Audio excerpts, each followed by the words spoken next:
Live from Miami, Florida and Mojave, it's Friday night!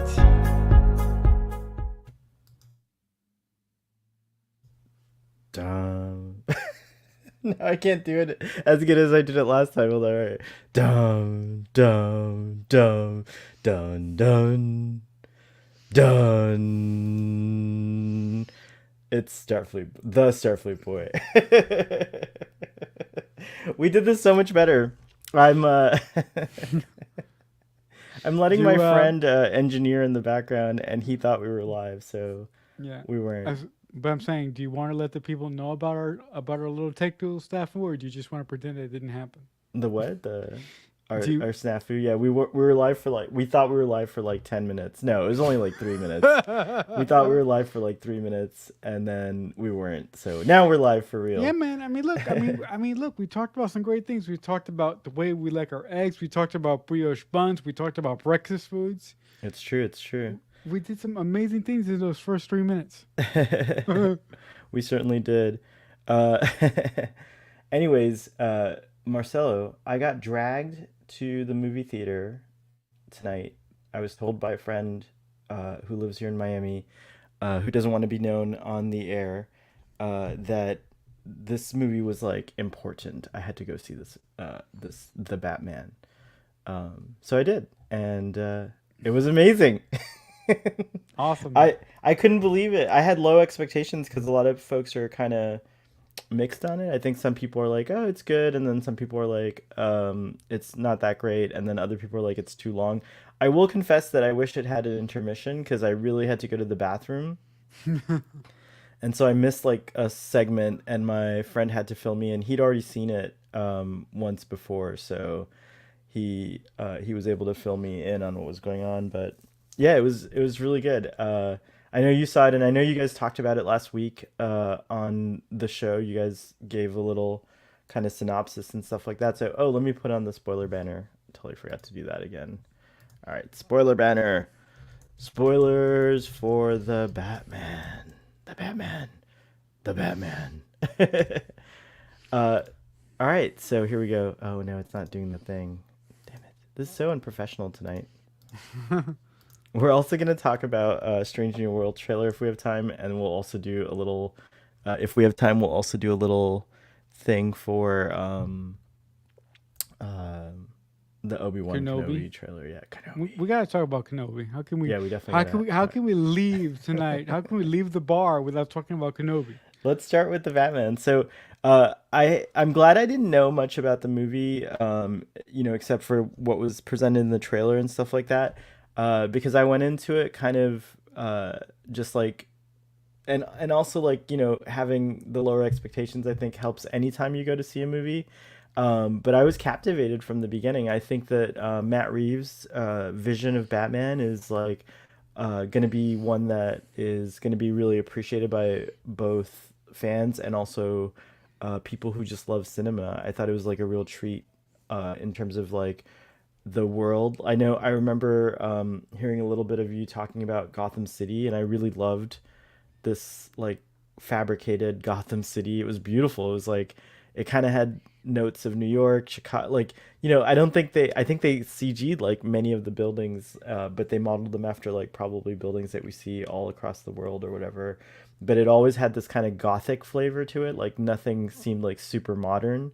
Right? I didn't see any skyscrapers that look like, glass shard towers or anything like that. No, it's just so beautiful in terms of the landscape.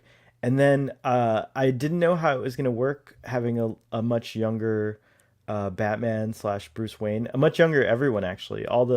This is like a very young. It's like they're all coming up together. Penguin's old, and some other characters, but like the Batman and like the Catwoman and the Riddler, they were all very young. Like they were all like in their 20s somewhere, right? Like, wouldn't you say? Mm-hmm. So I was surprised at that, but it worked really well. And Robert Pattinson is Batman. He killed it, and he's also a good Bruce Wayne as well. I thought it was really well done. I wish we kind of had Fathery here because I think he knows a lot about the Batman and the comic books and stuff like that. So I wonder, and maybe you do too. So I wonder, was this like, do you know if this was like picked up or adapted from any like comic Ye- book version or anything like that? yeah, this story was slightly adapted by a comic book story called the Court of Owls, where Oh, interesting. spoilers, but Bruce Wayne's family is involved in a giant, massive criminal conspiracy, where the the basically the most influential families in Gotham run like a giant crime syndicate. So, in this movie, Matt Reeves and his co-writer, who I'm sorry I can't remember his name right now, took the bones of that story and they applied some of it to this film. I personally, well, up front, guys, I've been watching Matt Reeves since he started in the early 90s. I've been watching him since his Felicity days. So I had no doubt that Matt was gonna knock it out of the park as far as the Batman was concerned. But the thing that I love about this Batman more than the other ones is because everybody who does a Batman movie says two things. They say we're gonna make it dark and gritty, and they say we're gonna make it more of a detective Batman. And that individual, whoever says that, usually delivers on one of those two things. And the thing that they usually deliver on is the dark and gritty part. But they all seem to forget that Batman is a detective. And this is really the first time that we've seen Batman the detective in live action. We've seen it before in animated form with the 90s cartoon Batman, but we've never really seen it on a level in live action like we saw it in the Batman. And I really, really appreciated that we really saw the gumshoe I like Batman in that this term. film. He, Also, the um, sleuth, right, the right, right. yeah, the great detective, Hmm. which I think he's called, right? Sometimes, Yes, the great detective. the great detective. Yeah, all that detecting stuff was really spot on, and was really thrilling and felt really new, but also very appropriate because it's Mhm. something that like you do think of him as that as a detective, and certainly uh, I think that that was something that was very smart of them to do. And in fact, you mentioned the animated show. A lot of the show, like the pacing of the show, like felt like they weren't in any kind of rush or anything like that, and I really appreciated that because um, it made it feel the tensions built all the way till that reveal. When you realize that, and sorry guys, remember spoilers, but when you realize that the Riddler had no idea that Bruce Wayne is Batman, like the whole movie, you think that what it's leading to is the unmasking of Batman, and to reveal that he is in fact Bruce Wayne. And so you have this really tense scene where he's like, I think this Batman thing is about to end. He walks away, he goes to meet the Riddler. Beautiful acting by actor Paul Dano, I think his name is, right? Like he's Hmm. been in a lot. I've seen Yeah, Paul Dano in like a ton of stuff, I feel Paul like. Dano. Paul Dano is such a good actor. If you Yeah, want he's to, really good. yeah, if you want to see how good Paul Dano is, Paul Dano acted circles around one of the best actors ever in Daniel Day Lewis in a little small film called There Will Be Blood. And if it wasn't for Daniel Day Oh yeah, Lewis, that's right. I forgot yeah, about that. He's so good in that movie. That's yeah, right. yeah, That's right. yeah. And if it wasn't for Daniel Day Lewis in that film, just a quick side, Paul Dano would have had an Oscar. But Yeah, cause he just well, yeah. I mean, you say act circle around him. I think he met him because Daniel Day Lewis like can, if he wanted to, he could totally like act circles around probably anyone. But Yeah, yeah, yeah. because he's down to Lewis. But I forget. I remember Paul Dano from like the indie movie scene. I think in the somewhere in the 2000s. Like, what was his first things? Like some of his first work. Let's see here. Oh, he was in The Sopranos. That's interesting. Little Miss Sunshine. That's what I remember him from. Hmm. Yeah, he was in Little Miss Sunshine. He was brilliant in that as well. But yeah, that scene when he, when, it just made me feel so like, oh my God, what is he talking about then if he's not talking about revealing who the Batman is, And then when you find out, that the gig's not up. There's something bigger going on, and they like show, he unlocks the video, again, sleuthing and detecting, and he, rips away the rug in that one scene, and it shows this map, and like, and like he's like, oh crap, what's going on? And then he's able to unlock that video, and it's like a message to his followers or something like that. And very interesting film because the other Batmans. Okay, so not to compare it to any other Batmans because it's so different. I don't think you can compare it. This is like, I feel like this is a paradigm shift maybe for Batman and this series. I hope it does get more movies. I hope it's wildly popular, because anyways, it, so it just kind of like flips all your expectations of like a typical Batman movie. It does. I think it does like almost nothing, that any other Batman movie does. There's nothing overtly flashy. Like the closest we get is that incredible car chase scene, right? Um, I don't know. It's just I could say a lot of stuff about it. No, I I drove home, mean, by the way, listening to the Michael Giacchino, yeah. Giacchino score, and I tried my hardest not to speed because I didn't want to get a ticket. But my Honda Civic felt for a second like this hot rod, amazing muscle car Batmobile. That was so badass. Um, has Matt Reeves done like action set pieces like that before? Like, has he directed like a car chase scene? Is he good at that kind of stuff? Because I'm trying to remember from Well, films here. he directed a little film called uh, Cloverfield, and Cloverfield had a lot of action set Oh pieces in it. yeah, I saw Cloverfield. But He directed Cloverfield. I thought that was yeah, J.J. Abrams for some reason. JJ produced Cloverfield, but Produced Matt, that. Oh, yeah, okay. JJ produced it and Matt directed it. Oh yeah, I see here Um, he has the credit for that. and he also directed Planet of the Apes 2, 3, and 4. The new Planet of the Apes Oh movies yeah, with I love all those films. So yeah, Andy you're right. Serkis. Oh, But Andy Serkis was awesome in this movie too. We got to talk about the actors at some sure, point. Yeah, but absolutely, absolutely. yeah, but sorry, finish your Um, point. but Matt is really good at building tension between his characters, and I thought that Matt really captured, and by extension, I thought Robert Pattinson did a really good job about capturing the true angerness of the Batman character, because throughout the course of this movie, Batman is just fucking angry. He is angry throughout all the course of this movie, and the only time that he's not angry is when he interacts with Zoe Kravitz as Selena Kyle slash Catwoman. She sort of gives him a reprieve and says, "You can sort of relax and you can sort of be yourself and you can sort of let your guard down just a little bit and relax just a tiny bit." But throughout the course of this movie, Batman is just so angry. I think what I detected, I didn't detect anger or I think I equate anger a little closer to rage maybe, but Hmm. for me he definitely felt like an angsty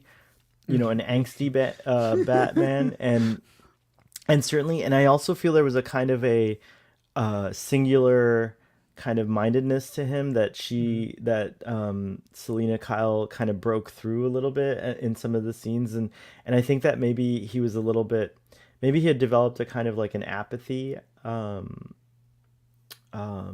so that like she kind of broke that a little bit, and it's evident, I think, in the end when he decides to kind of, all the Batmans before never kind of like go in and do rescues in the sense of sticking around afterwards. Like, Batman will usually rescue you, make sure you're okay, and then run and like move on, right? But in the end of this movie, he's like putting people on airlifts, he's like guiding them through with torches. Like, it's, he's doing all the cool action stuff that he does, the fast paced, awesome, like kick ass fight scenes. But then there's these like moments of him being like kind of like a hero, basically, like a real hero, like Yeah. a first responder at times as well, what I mean? And I really appreciated that. But Yeah, like I see what you mean about like that, what I call the angst or the you know, as you say, the anger, because it is bubbling, or it's like there's like this something. And you know the way Robert Pattinson portrays him, and you know he's always kind of sullen looking, you know, and stuff like that. So yeah, I kind of see that.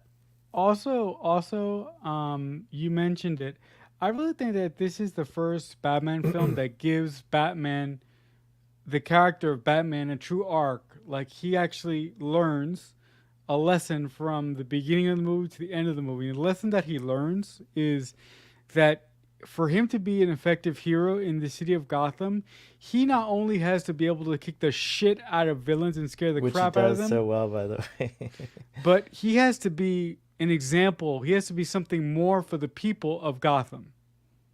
And he doesn't really learn that lesson until the end of the film when, as you said, he sticks around and he puts people on medevacs. He helps, dig injured people out of the rubble, puts people on stretchers, but he doesn't really learn that lesson that he needs to be something more for the city and the people of Gotham until the end of the film.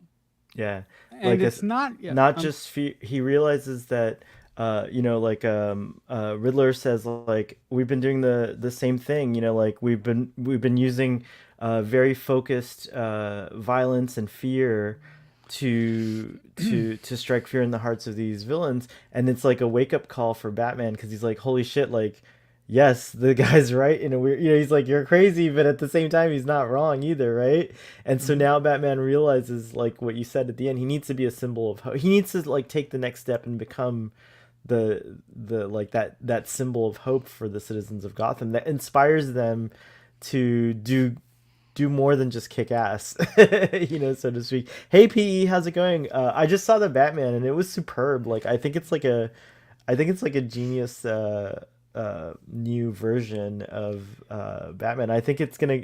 I instantly put it up there with like the Tim Burton Batmans, and like certainly like it feels as good as the animated film version as Yeah. well. Like you I know, am, I've been a fan of Batman my whole life, and my favorite iteration of Batman would have to be Michael Keaton as Tim Burton's Batman. But with that being said, I think single-handedly, I think this is one of the best Batman films I've ever seen in my life because of just the way that it was shown. It was like a true noir, gothic, dark as hell detective story with Batman. And I enjoyed that immensely. And again, I'll just go back to what I was saying before. We've never really had a detective Batman shown on the big screen in live action like this before. So I really appreciated Matt Reeves' take on the Batman for that aspect. yeah, 100%. Uh, the other thing I noticed is that there were kind of like really nice nods to what came before. In the, for example, the lighting, and like you know, like there were times where the lighting was that's what I was trying to mimic here. But like there's times where you have like, you know, like in the TV series Batman, you know, like the Adam West Batman, you have like this like cool, interesting, sharp lighting, you know, being cast on the characters, similar to how Star Trek did it. You know, I feel like both of those shows were very like stylistic and used lighting a lot to like, you know, create depth and stuff like Mhm. that. And so I felt that was very real here. uh you know, if I have to critique some things, sometimes the backgrounds did look a little like, you know, especially seeing AR wall stuff and seeing like, you know, effects. I don't know if this was like a stylistic choice or whatever, but sometimes the backgrounds did feel a little too maybe CGI'd or whatever. Like the flying scene was awesome, like when he flies, because it was very practical seeming, like you know he's using one of Yeah, he those was in a like squirrel suit. yeah, the squirrel suits or whatever. But there's one shot where it kind of looked like he was, you know, superimposed onto the background, like, Oh. and he was like maybe sitting on a chair or something like that, you know, like or whatever. But it was just really brief. It only took me out of it for a second because the rest was really awesome. Like especially when he gets hit and he has to like, you know, he takes that beating. Mm-hmm. from the overpass. It would have been a great move if he pulled it off. But, and then the other time was like at the fight scene at the end. Just like sometimes the background looked a little too like it didn't look like it was they were there was the right depth, I guess, or whatever. You know, it Mm-hmm. looked maybe too blurry or too weird or whatever. But those are minor critiques. I mean, honestly, overall the film looks gorgeous. Like especially those sunrise scenes Oh, on great. So the good. bat signal, and like, you know, there's so many beautiful shots. Those were the only two things that kind of stood Mhm. out as a little odd for me when I was watching it. Also, speaking about the way that the film looks, I really like the color palette of the film because it has this orange, not orange, it has this yellowish, darkish tint to it. It has this very Seven look to it. And if you guys have seen Seven, that movie is about two detectives in San Francisco who investigate a serial killer who's obsessed with the seven deadly sins. And it's always raining in that film, and that film has a very Mm, specific color palette, color palette and tone, tone, yeah. tone. And I thought that Matt Reeves took a page from that book and sort of paid homage to the color palette of that film and added it to his version of the Batman, and I appreciated that being such a fan of that film and detective TV shows and films in general, and I really appreciated that. But what's your favorite scene of the film? Do you have like a favorite moment? I'm still like I'm fresh out of the movie, so I'm still kind of thinking about it. But really, I was very impressed with the car chase, like the penguin car chase. That was insane. Like it didn't feel, you know, I think one of our friends who comes on here likes to call it like destruction porn or whatever. It felt really appropriate and really like so beautifully edited and directed, and like, you know, nothing seemed like too over the top, and like, you know, there was the traffic jam and like the stakes, I don't know, just like that crash seemed like a legit pile up and everything. PE says, and what was your favorite scene, PE and Marcel? But before we get to that, I really like the new Batman movie too. It also feels similar to the recent Joker movie, but I don't think the two movies are supposed to be set in the same universe. Yeah, I definitely don't think that was the well, at the end, who was that? Is that the Joker? Yes. It is for sure the But Joker. That's yeah, confirmed. Because yeah, I mean, he was it's the acting like Joker. the Joker, but No, it's okay. the Joker. It's the Joker. It would have been Um. neat if that was Joaquin Phoenix Oh, uh, I.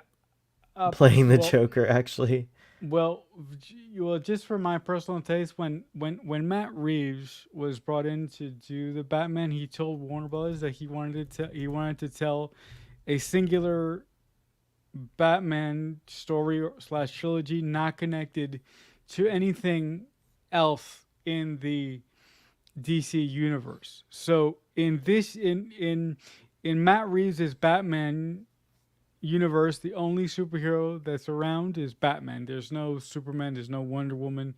There's nothing like that. So this Joker that we may potentially get in the next film or the third one will not be Joaquin Phoenix. It'll be a totally different Joker. if it's the actor Barry, I think it's Keegan or Kogan, who plays him. Keegan. Keegan. He's really good. He was in Dunkirk, and he was brilliant in that movie. Hmm. So yeah, it might be an interesting. I really hope this movie gets a sequel. How's it doing at the No, it box will. office? No, Is it doing actually, good? yeah, it's actually DC's. It's actually the second highest theatrical film of the year, next to Spider-Man, um, No Way Home. Yes, No Way Home. Oh, I think that's that's it. really good news. That's very encouraging news because, yeah, I definitely want to spend more time in this the Batman universe, and see more adventures with Robert Pattinson's Batman. What did you think about the? So, what was your favorite scene? My favorite scene was when the Batman met Catwoman for the first time. When Zoe Kravitz, propels into that apartment building and she's breaking into that safe. Oh, And to the get thing, the pass. yeah, Annika, funny enough, yeah, it's Annika's funny. password, Yeah. right? And the thing that I liked about that scene is because often in media, when Catwoman is portrayed, she's just portrayed as a quote unquote sex symbol for heterosexual you know teenage nerds like myself, and she's not really given a lot of weight as far as her capabilities as a character. But the thing that Matt Reeves did in this film that I love is that he showed that she is very technically proficient as a thief. Because when she She's lands, literally a cat burglar. yeah, yeah, she's a cat burglar, and and when she lands, she has her kit, and she opens up the kit and she grabs the right equipment and she breaks into the safe. But when she turns around, she is surprised by Batman. And the thing that I love about this scene is that she really goes 110%. But while she's going 110%, you could tell from the get go that Batman is a way better fighter than her because he's not breaking a sweat. Um, and I do love It's the very sexy when he subdues her yeah on the table, and then yeah he also when he's holding her to keep her quiet yeah so that they don't notice. But it's also yeah not. It's not meant. It's interesting. It's sensual. I don't. I take the sexy part back. It's very sensual, but yeah not in like. I don't know how to describe. It's very it's complex. yeah That's what I love about this movie. There's a lot of layers to everything. It's not just the things that you see can be interpreted in more than one way, and it's all good. It's very legit. There's yeah a lot of I think ambiguity in the movie, which is good. yeah, for my money, I personally think that that scene, especially that part when he really gets tired of her and he sort of picks her up and forces her down on the table. I think that fight in itself is designed to be very very sexually charged, and you can just Yeah. see yeah. And to your point, you could just see the sexually charged chemistry between the both of them. And it's proper because I feel like Catwoman always has like an attraction to Batman. At least at least the last time we saw there's always been like Mhm. a kind of like sensuality about the cat. I mean, cats are very sensual. They're very they're very like Cats are, slinky and yeah, stuff like that. Yeah. cats are very needy. I'm not look. I don't. I'm not a dog or Cats a are cat very person. needy. That's Cats are funny. very needy. Dogs, look. Dogs are easy. Cats, they make you work for their affection towards you. Dogs are easy. Dogs are My cat, pushing.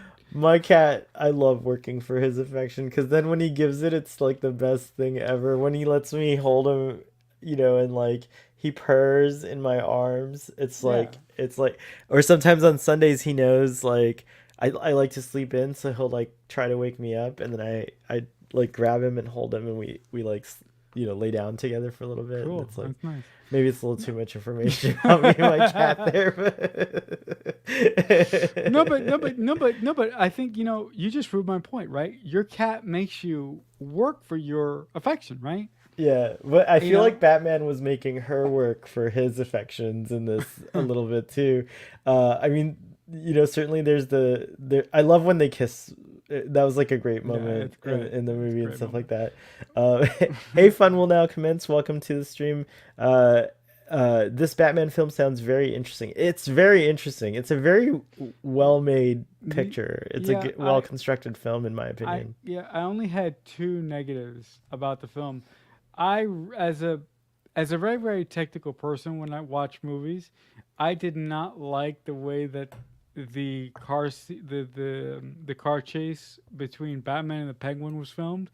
I thought that it was a little bit too stylistic, and I thought that Matt should have backed the camera up a little bit more because I would have loved to seen the chase with with a wider lens, and I thought that he had it.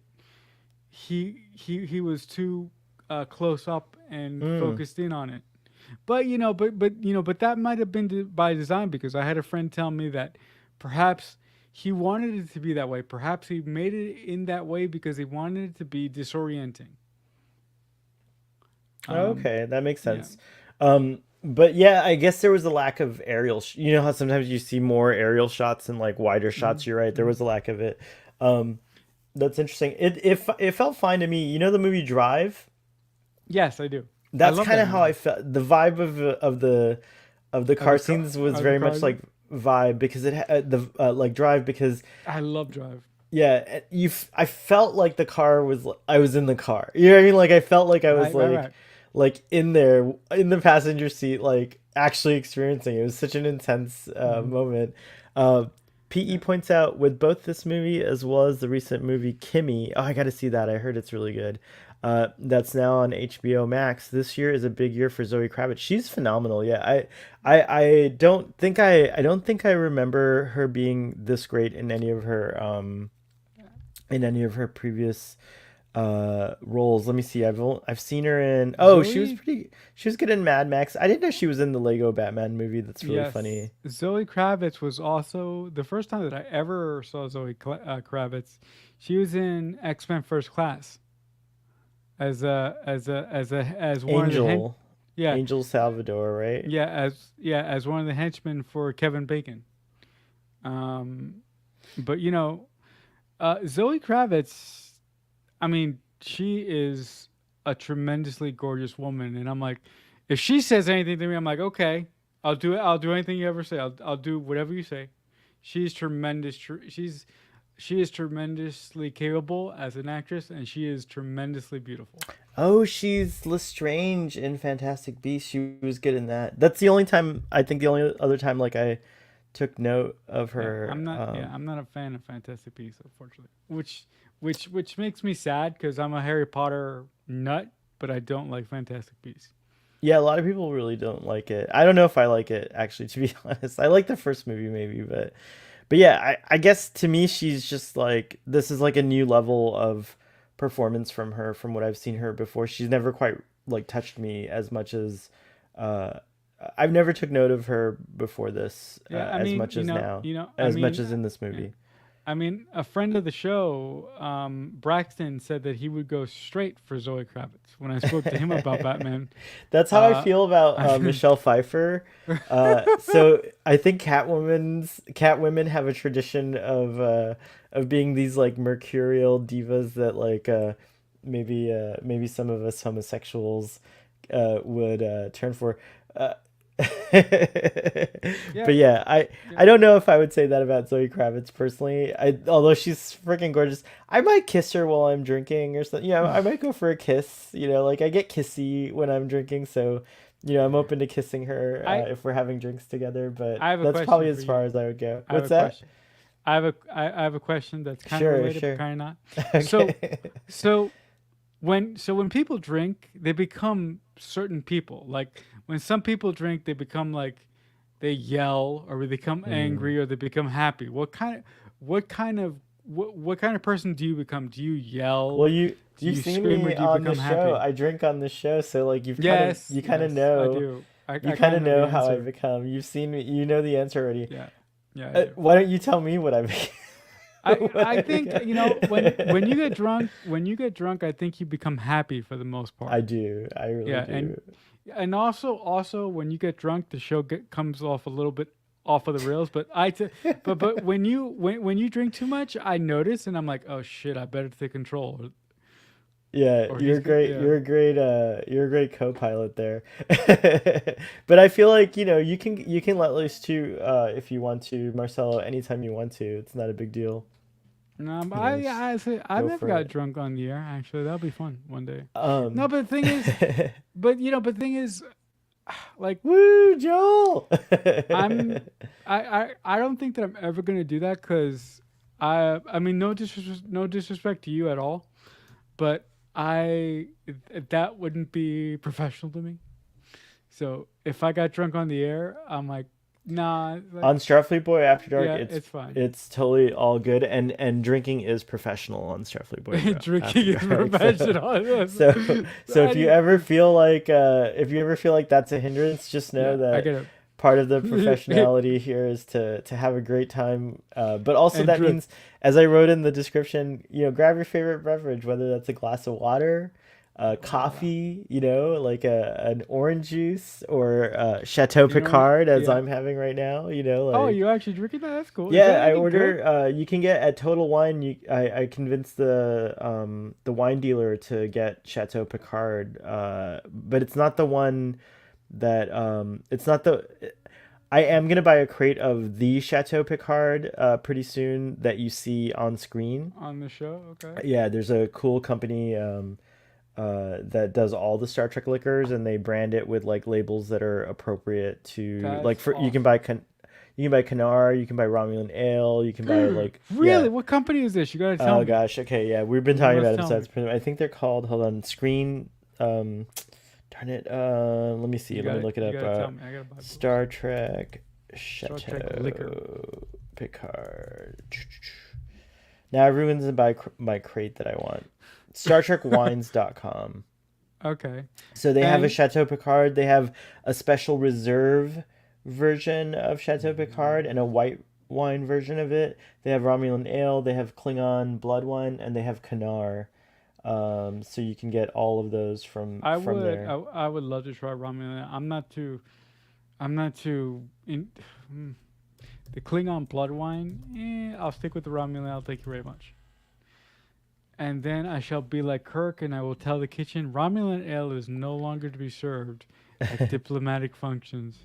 There's another company called Silver Screen Bottling Company, and they make the James T. Kirk bourbon, which you Ooh, can buy. bourbon. Yeah, it's pretty cool. And they have other Star Trek. I feel like they have another Star Trek liquor. I'm not sure. Someone should make like a Scotty. Oh, they have the 10 Forward vodka.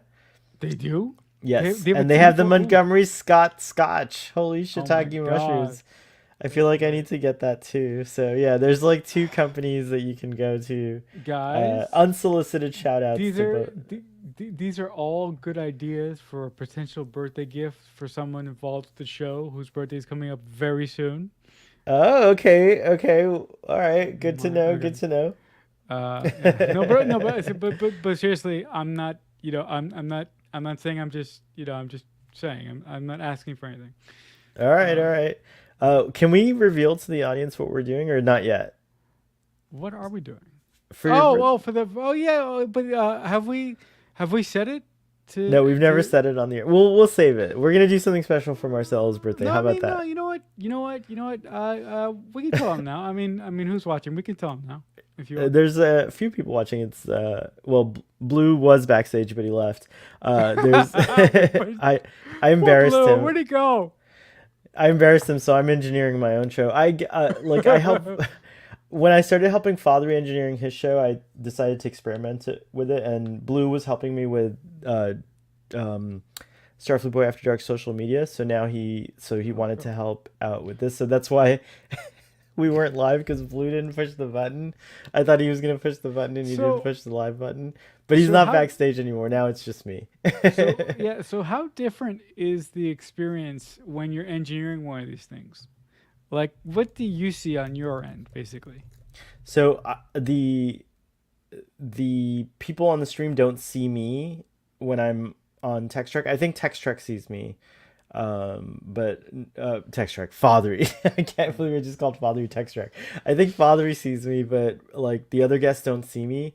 And I just highlight comments and do all that stuff, and I listen. So it's cool. I get to still listen to Text Trek, but I'm backstage doing all the engineering. So Cool, that's awesome. when I saw that that worked, I thought I'd try it. So I thought I'd And try it yeah, tonight, and you can today. actually, and when you're engineering, can you actually break into the show and do like Yes. a voice cameo? Okay, Yeah, absolutely. okay. But Blue is camera shy and doesn't want to come on No, camera. So. no, I was thinking if I ever wanted to do like live Star Trek, um, like live Star Trek reviews, I would need an engineer because Mhm. I wouldn't be able to focus and yeah. Yeah, it's So tough.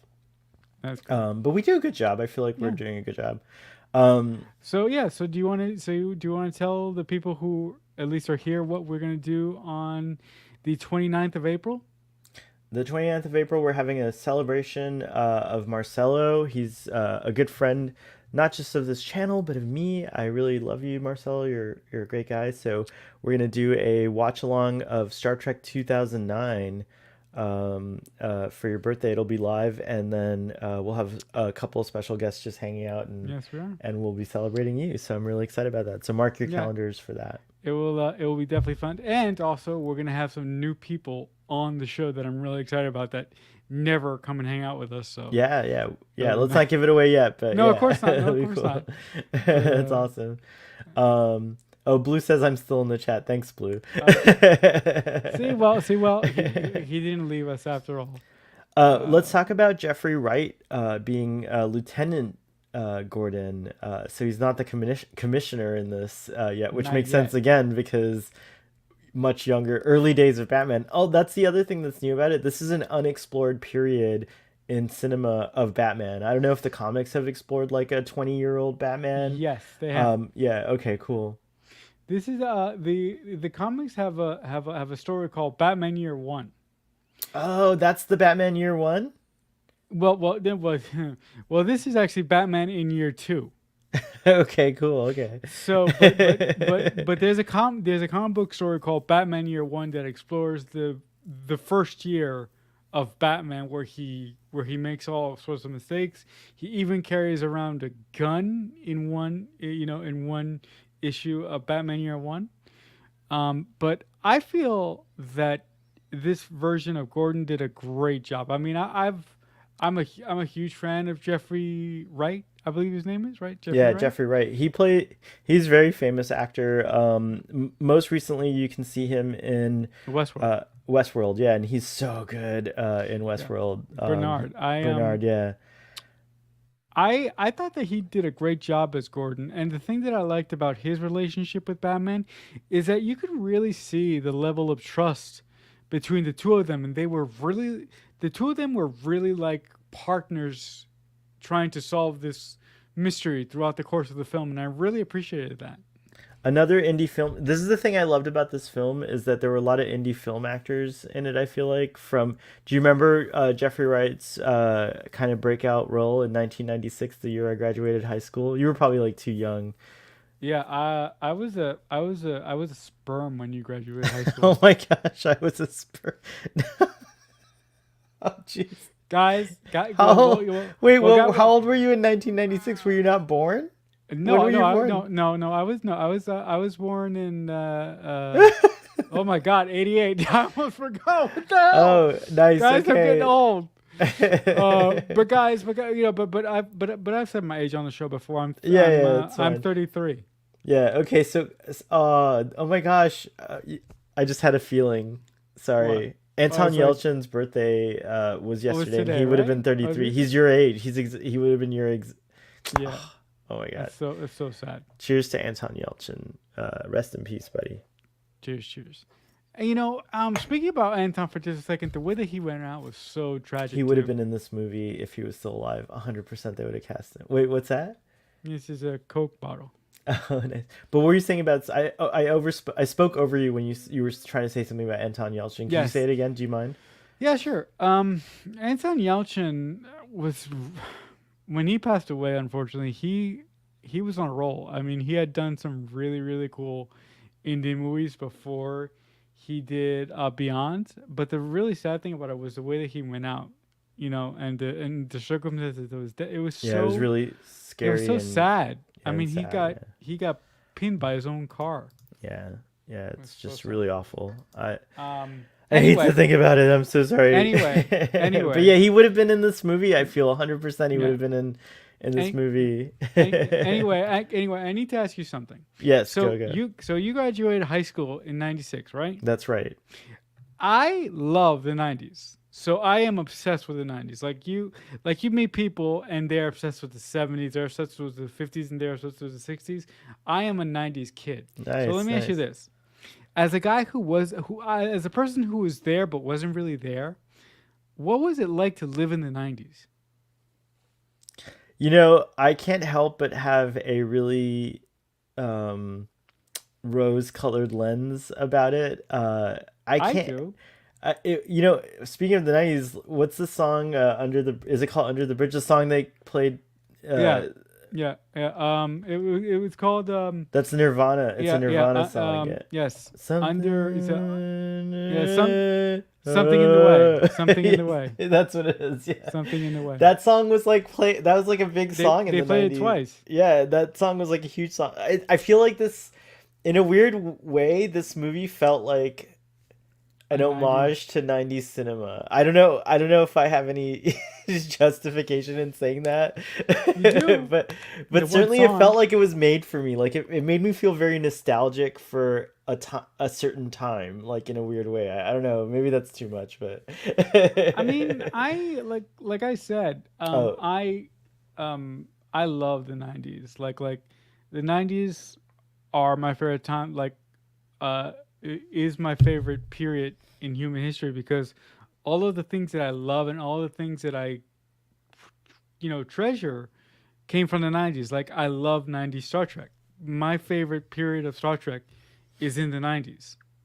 So it's late '80s with TNG, but the rest of it is in the '90s. And I think that this Batman film, if we could go back to Batman for just a second, does have '90-ish things or '90-ish a '90-ish tinge to it. Um, but the direct '90s thread about it is that Nirvana song, something in the way. So yeah, it was really good. It was really good. Uh, Joel says, going back to Anton Yelchin for a second, Green Room was good, and I've never seen it, but he says, but I forgot, and it's true. Patrick Stewart's in the Green Room, and I heard a lot of praise for that movie.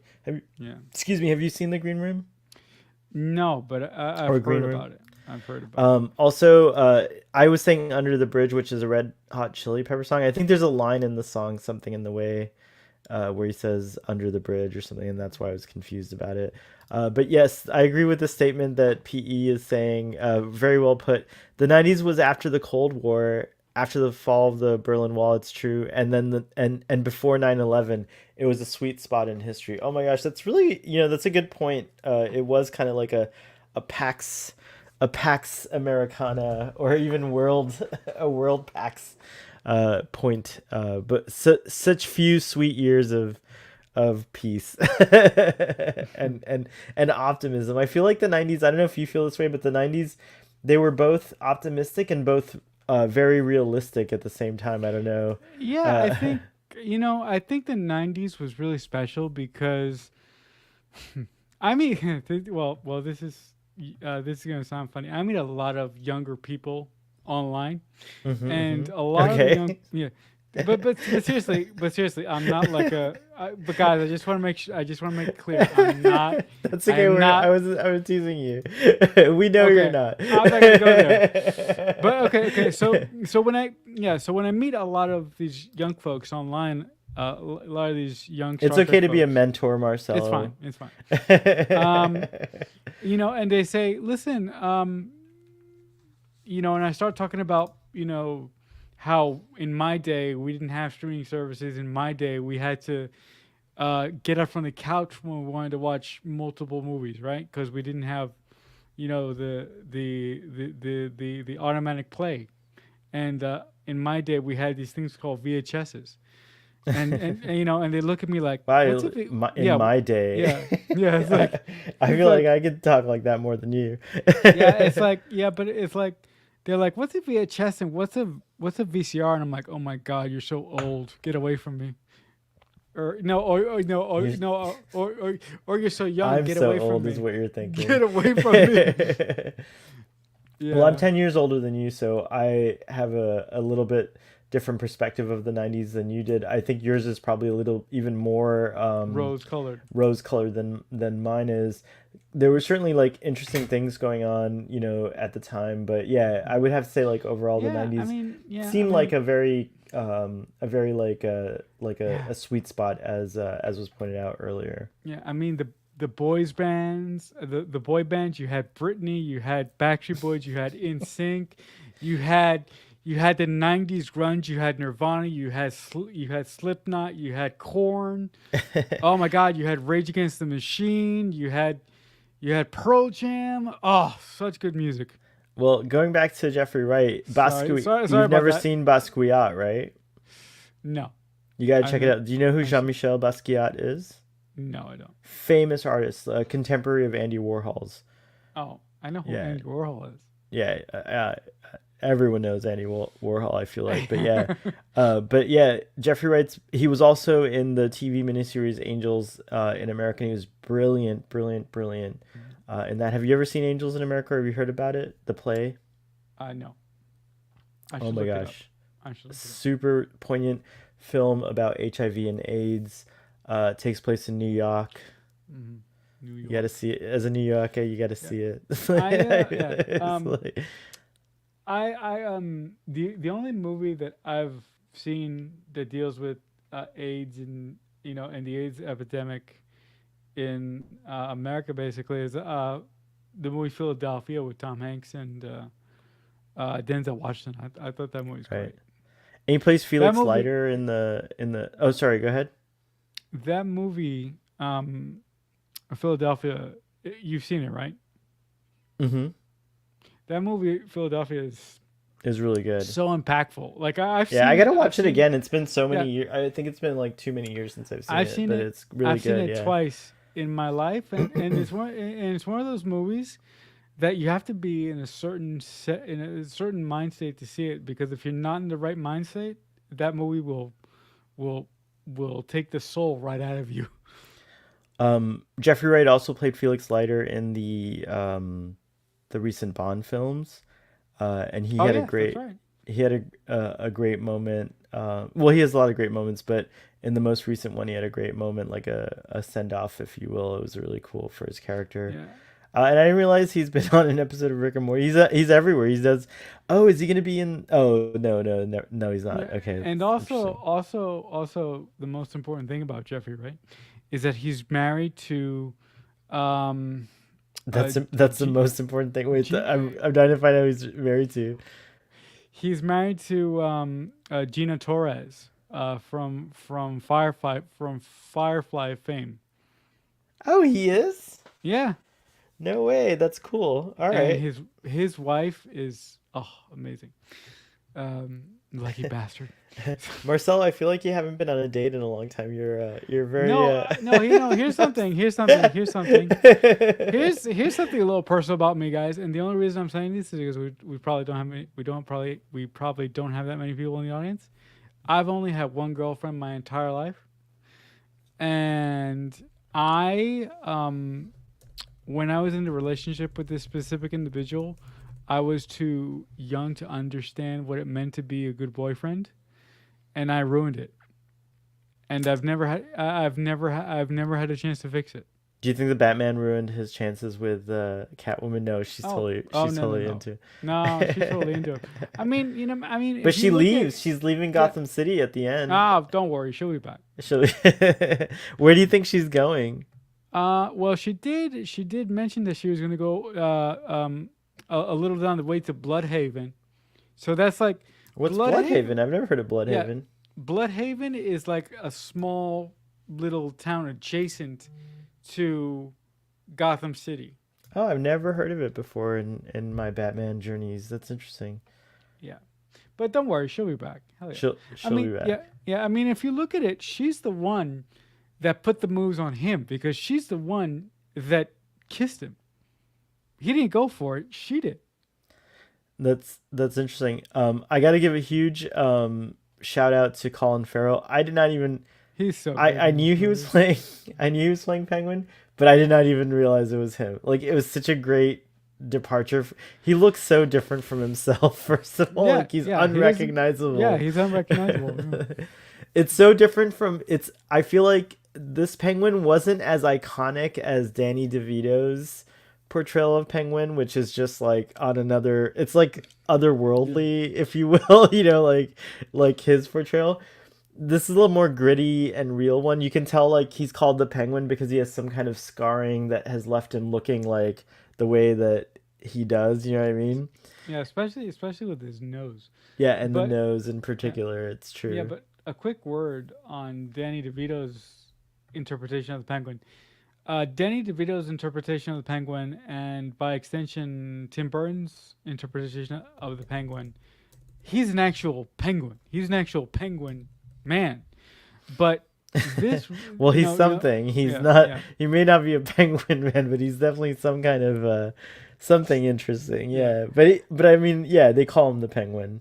yeah. No, but I think that this Batman story is probably the most grounded Batman story that we've ever seen before, I and Also, that's I'll tell you something real quick, just I had a thought. Like, so sure. Batman has either been like what you said or like earlier, really gritty or really fantastical, right? Because the Tim Burton movies, you would say they're fantastical. They have characters like the Penguin and and stuff like that, and everything can seem like really fantastical.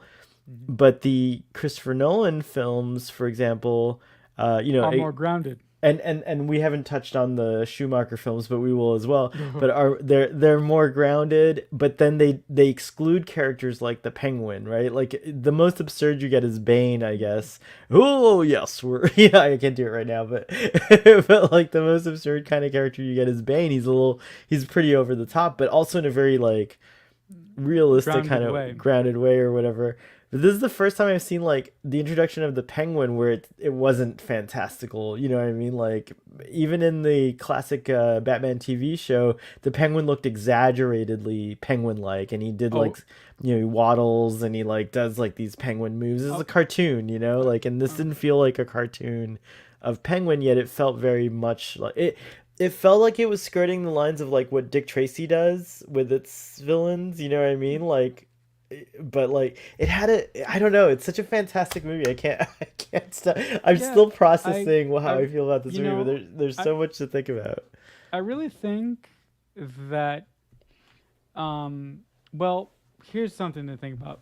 The Christopher Nolan films are extremely grounded, like you said, but even though the Christopher Nolan films are grounded, they still have this fantasy pop to them in some aspects. But this Batman film has its feet firmly planted in reality, and it really has no fantasy pop to it as far as I can see. Um, like yeah, and I really appreciate that Matt Reeves went down that path and decided to tell a story like this. Um, just a quick word on Christopher Nolan's interpretation of Bane. I loved it. Yeah, he was Like great. come on, I mean, come on, man. Nobody cared who I was before I put on the mask. Of course. Of course. Well, this is part of our plan. What are we going to do? We're going to crash the plane.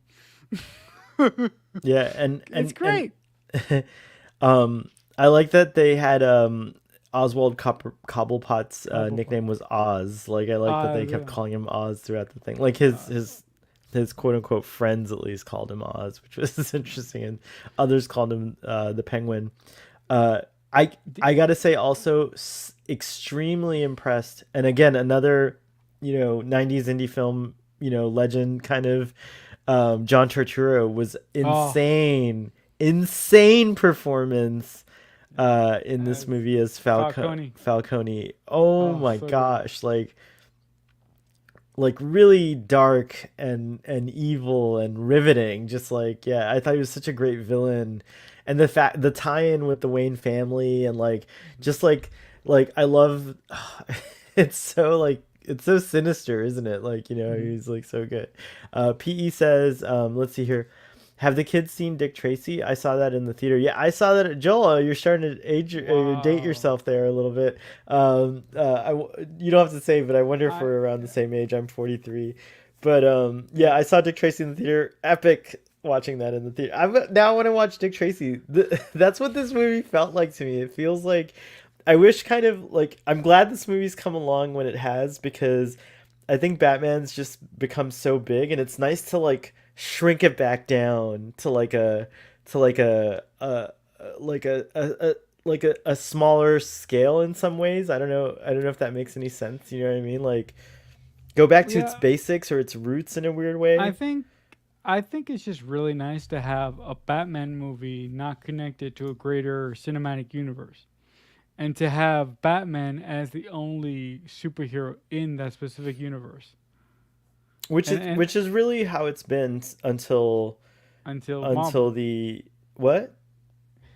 No, I mean, this is how it really was until Until Zack Snyder, I Yeah, think, right? no, Yeah. no, until I mean, the thing that caused DC to start doing the interconnected universe was when Marvel started doing it in '09. In '09, yeah. So Marvel really did something unique and innovative, but a drawback of that is that, oh, when Marvel did it, that encouraged other people like DC who really didn't know how to do it correctly.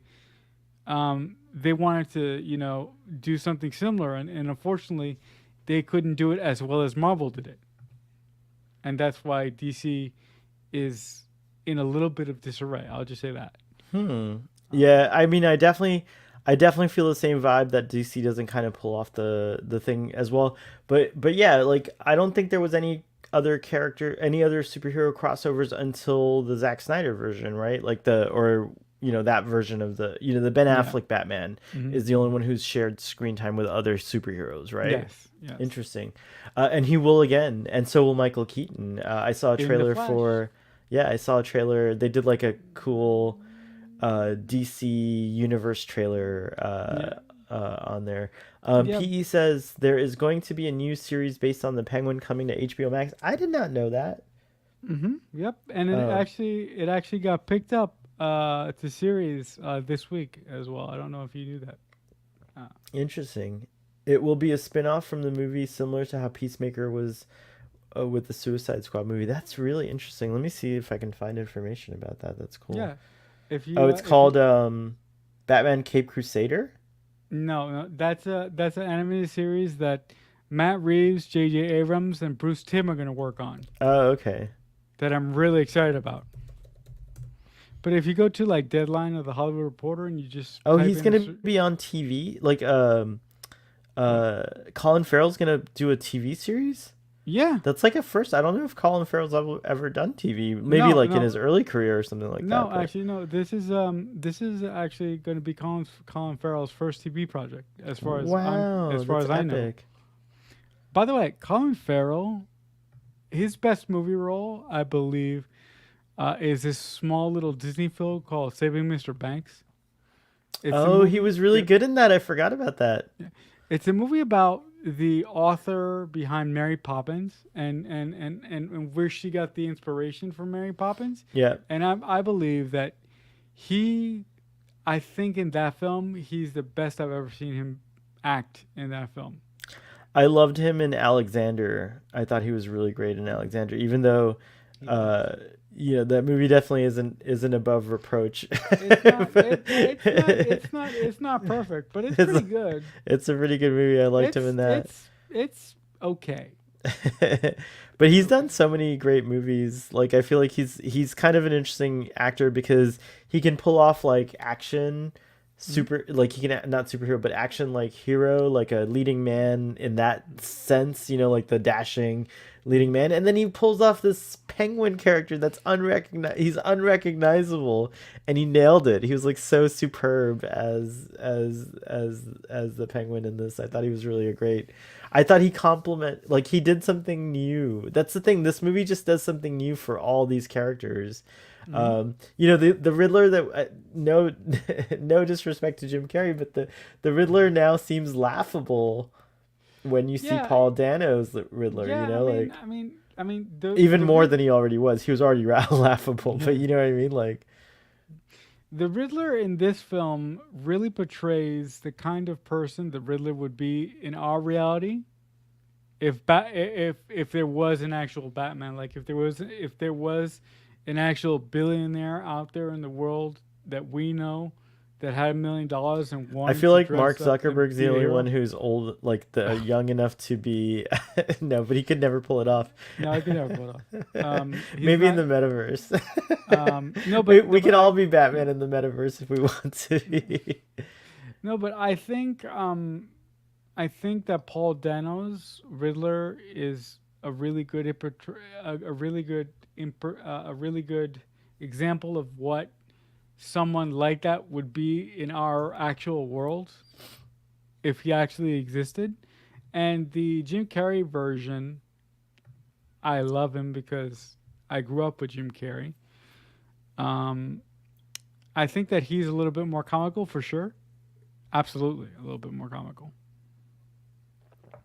There were moments where this Riddler was funny. I mean, there was some, it's dark humor, but certainly there were like moments that were funny, like the beginning, the first, the drive when they figure out the cipher and they go to the parking, the garage, and they uncover the thumb drive, like these were like Some little moments showing his humor and stuff I'm like that. But terrified.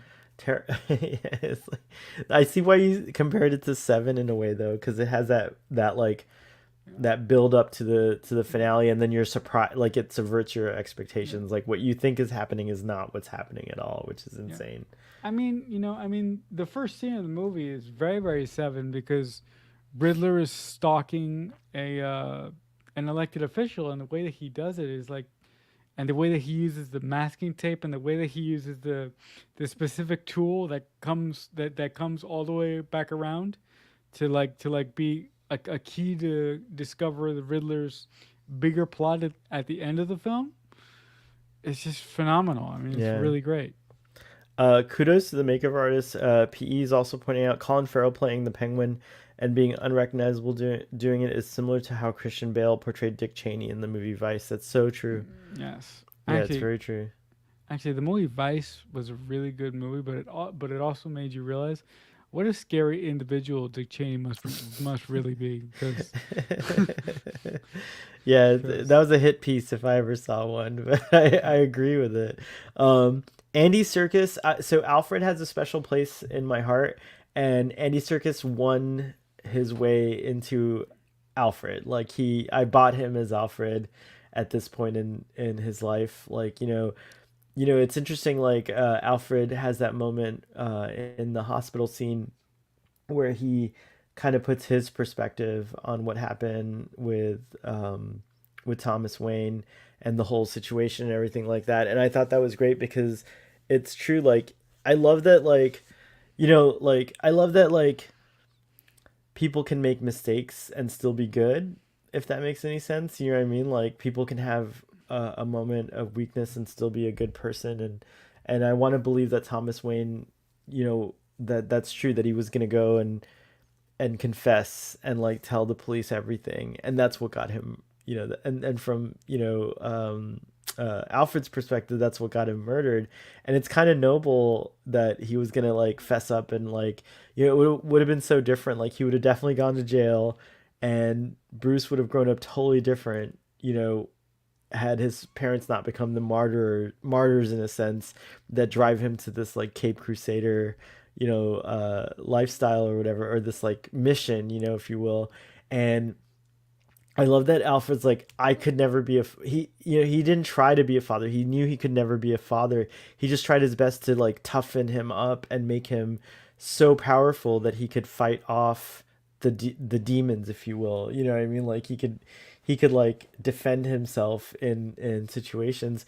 Yet there's still a very vulnerable thing about Batman in this movie. Felt scared for him. Like I felt like he could really get hurt and injured, and even maybe even like die, which like there's definitely something. He's not quite as invincible as he is later on, and just like a lot of interesting dynamics. Who's your favorite Alfred of the ones we've seen so far? I like. Well, I have a soft spot in my heart for the original Alfred from the '89 Batman. Michael Go. Yeah, yeah. I don't know his name unfortunately, but Yeah, Michael Go. That's the name of the actor. Michael He's a Go. great actor. Yeah. Yeah, he passed away. Yeah, I have a soft spot for him too, but I think uh, Michael Caine's my favorite Y- Alfred. Yeah, Maybe. so I have a yeah, so my favorite Alfred is Michael Go.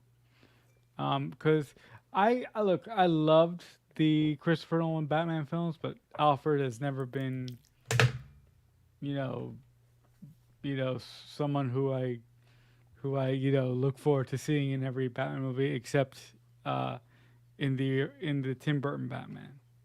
Um, but you know what? I feel that Andy Serkis was really underused in this film. Um, I would have loved to seen more of his dynamic with Bruce throughout the course of his. I would have loved to seen more of their dynamic as Alfred and Batman, or Alfred and Bruce Wayne. But the other thing that I liked about this movie is that we don't get to see too much of Bruce Wayne. We get to see more of Batman than we do of Bruce Wayne, um, which I thought was interesting. It's because I think that is interesting, and also like I like the call out that the potential the mayor, the running the lady running for mayor. What was her name? The character, I totally forgot. Bella. Was it Bella? No. No, no. Oh, that would have been funny. What was You her get it? name? If her name would have been Bella, that would have been funny. Do you get it? Do you know why that would have been funny? Why? Why? Twilight. Yes, that's true. Oh, I think my internet's cutting out a little bit. No, no, you I don't look know if okay. I look okay. Okay, cool. You're good. Um, that's pretty funny. No, what was her name? The mayor, the actor who played the mayor. I think it was Bella. Hold on. Yeah, we could look it up, or you could look it up because I'm looking her up right now. I'm shit Yes. at research. So her character's name was Bella Real. Ah, So they did do they did do that. So yeah. Um, but where I was going with that was I thought that was interesting how she like confronted Bruce Wayne at the funeral for the mayor, and was like saying like, listen, as far as I can see, you don't do any any kind of philanthropy or whatsoever, and I think that was like a big wake up call for him as well. Like he was just like sort of, I think it's important that he does, because like that's kind of like a thing, like I don't know. I feel like billionaires do need to put on a mask and go out there and just like touch and interact with real people, no, like but people the who are not billionaires and like who are not millionaires. And I no, don't know but if the they do thing. that in non-controlled environments. Do you know what I mean? Like I feel like when you're a billionaire, you kind of control all your interactions in a weird way. Like they're all very like, planned, or even impromptu things have a tone of like, you know, you start to disconnect. It's something it's a product of having that kind of enormous wealth. You're right there, Marcel. Yeah, I think that, I mean, in that scene when um Bruce came to the funeral and she was confronted by Bella. I think that, first of all, that made me laugh when she said, you're not doing anything. You're just basically, she basically said, you're sitting on your ass and not doing anything. But the thing that made me laugh about it is that she doesn't know that he's Batman. So she doesn't know that he's doing everything for the city. But I Well, think it no, did. what's interesting also is like before a certain point in the film, everyone hates Batman. The Yeah. criminals hate Batman, the police hate Batman. Everyone, he's a vigilante, and it makes sense because like vigilanteism isn't always a good thing. I feel like this was the first Batman movie where it didn't glorify the vigilanteism, and it showed that he had struggles. Like he had to not only fend off the police, but he also I mean the criminals, but he also had to fend off the police as well. And I felt like that was like such a good sequence, like when they were all crowded, like when the cage sequence, like the like where they were like like they were about to unmask him and he wakes up just in time, and Yeah. Lieutenant Gordon has to save him and he has to take a punch, and he has to For him. run, like that scene before that.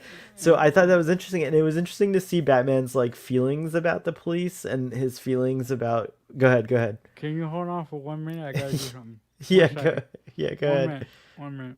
What are you gonna do? Okay, okay. While Marcelo does that, let me go to the chat. Hey, threes and sevens, nice to see you.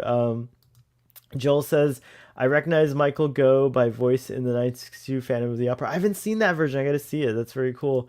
Hi, all. I went back to school to finish my BS in poli sci this year. 49, never too late. That's awesome. And I'm taking nonprofits class. Yay, congratulations. That's very, very cool. Um, uh, Three motivations for giving. Yes. All right. Oh, Sorry, you're. guys. Oh, look. Why are you wearing those glasses? Do you know? Do you wear glasses? Do you have a No, prescription? no, no, no. I do have a I do have a prescription. Oh my God, you got really red there for a second. Yeah. Sorry. Let me undo the red. Hold on. There Yeah, you you got really red there go. for a second. I do have a prescription, but these are blue light Oh, blockers. because the screen doesn't like affect you. That's Yeah. cool. No, my eyes started to get a little spicy. So normally when my eyes get a little spicy, I put these on and like within like 10 minutes my eyes stop It's bugging me.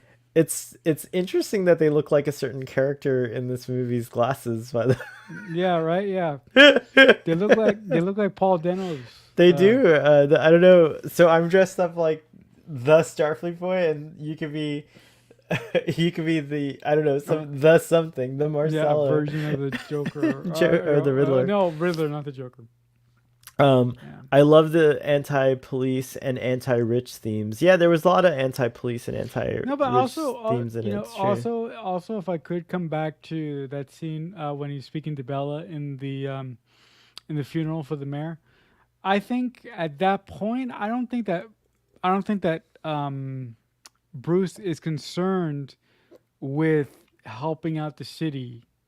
I don't think that he really gets that until the It's end a of the film. project. Remember, he in his notebook he calls it the Gotham Project.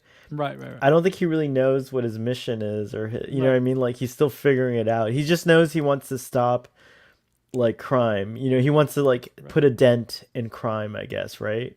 right. By the way, do you know that we've talking about one thing for an hour already? Oh yeah, we'll wrap it up in a That's second fine. No, I'm kidding. Yeah, no, if I'm you not. No, want. We'll move on I'm to the not. next No, thing. no, I'm not saying. No, I'm not saying that it's a problem. I'm just pointing it out. It's not a problem. Text Trek, what is this question about? It'll run as long as it damn well wants to, and it's been running for an hour and 16 Oh, minutes. the conversation. He's referring the conversation that we're having about Batman. We've been talking about Batman for an hour and 60 minutes. It's a damn good movie. It deserves an hour. I mean, I feel like it deserves more than an hour. But yeah, we'll move on. We'll move on soon. Um, I just have a few more points I want to make, but 3 and 7 says egotistic, altruistic, and coercive. Which one or more motivates Bruce Wayne? Interesting. Uh, Hmm. egotistic. You think I think so? egotistic. That'll be my choice. Joel says take a bite out of crime. Whose thing was that? There was like a that was like a thing in the 80s, I feel like. Take a bite out of crime. It wasn't it was like a detective that was a dog or something like that. Do you remember that? No, Marcelo, you're gonna have to make it show for a second unless Text Trek wants to come on. no, I'll do it. Because I have to go get a refill I'll do it. of my wine. I'll do it. So I'll yeah, I will ramble on about my day. We're not going to talk about Superman and Lois tonight because I'm also behind No, on I am. McGruff, the crime dog. Thank you. I'm I'm also behind behind. too. I'm Yay! behind. Text Truck is coming on. Let me send him a link and then you guys can We're make all it show behind. together. Let me see here. Let's see. Woohoo! Father, the link is on its way, and you've got link. You've No, got linkage in your. you've got linked. You've got links. You Uh, the subject already bought that. You've got linkage. um, but yeah, I guess we talked about all the main actors, but I just want to give a shout out to Robert Pattinson as the last thing.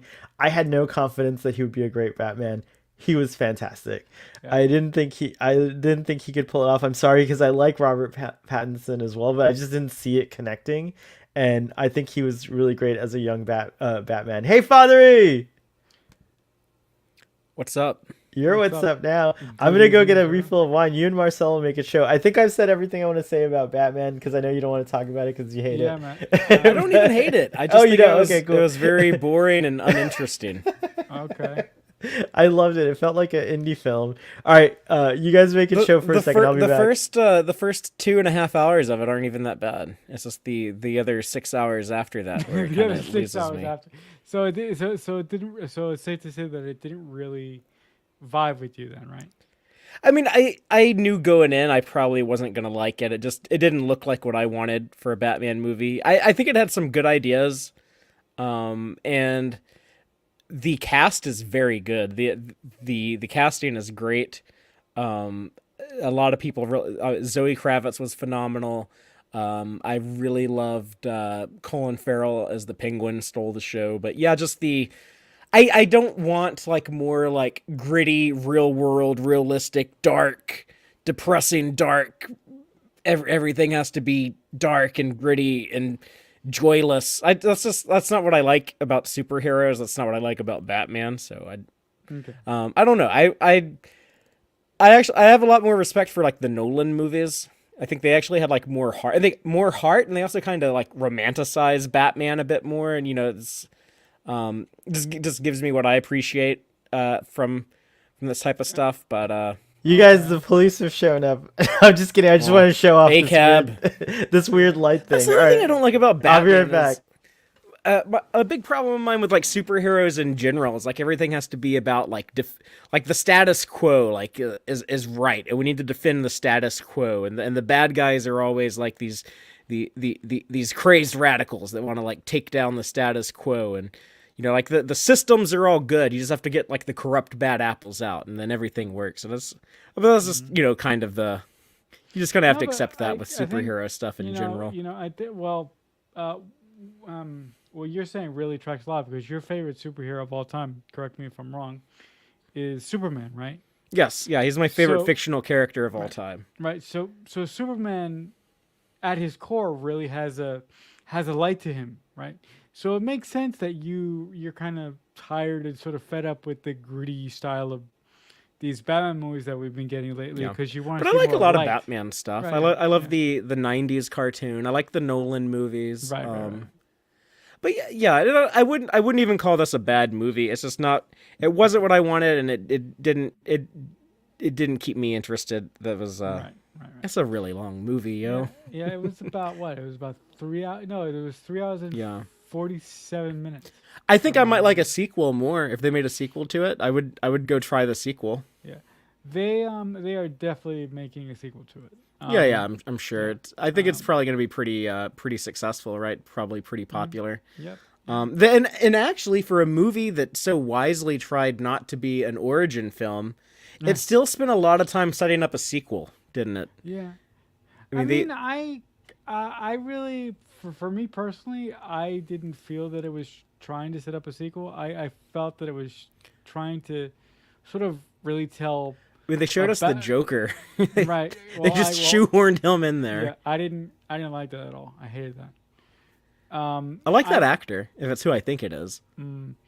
I felt that they were trying to tell a Batman story of Batman trying to become the person that he usually is in other incarnations. Because I believe that this is the first Batman story that shows Batman, but doesn't show Batman, in a sense. Because at the beginning of the film, Batman is concerned with beating up criminals. He's not concerned he's about vengeance. Yeah, he's not concerned about saving the city or protecting the people. It isn't until the end of the movie that he understands that he has to be something different and something better for the city of Gotham. So I really appreciated that take on Batman in this particular film. They give him an arc. Batman has an arc, and it's not the origin arc. Right, he's already Batman at the beginning, but it's just the right. He's not quite the hero that he is at the end. So I like that. I think that's a good idea, and I also liked that. I like that he's a non-killing Batman. He's not like running around with a machine gun like Ben Affleck. So I appreciated that, and I sort of like Zoe Kravitz, but yeah, I mean like the whole like ending with Catwoman's gonna run off, but she's gonna come back, and Penguin is like the new crime boss in town, and the city's just devastated. It's like it's a lot of sequel setup. Yeah. Yeah, I mean, for God's sakes, how long do you think it's going to take them to get all that water out of the city, huh?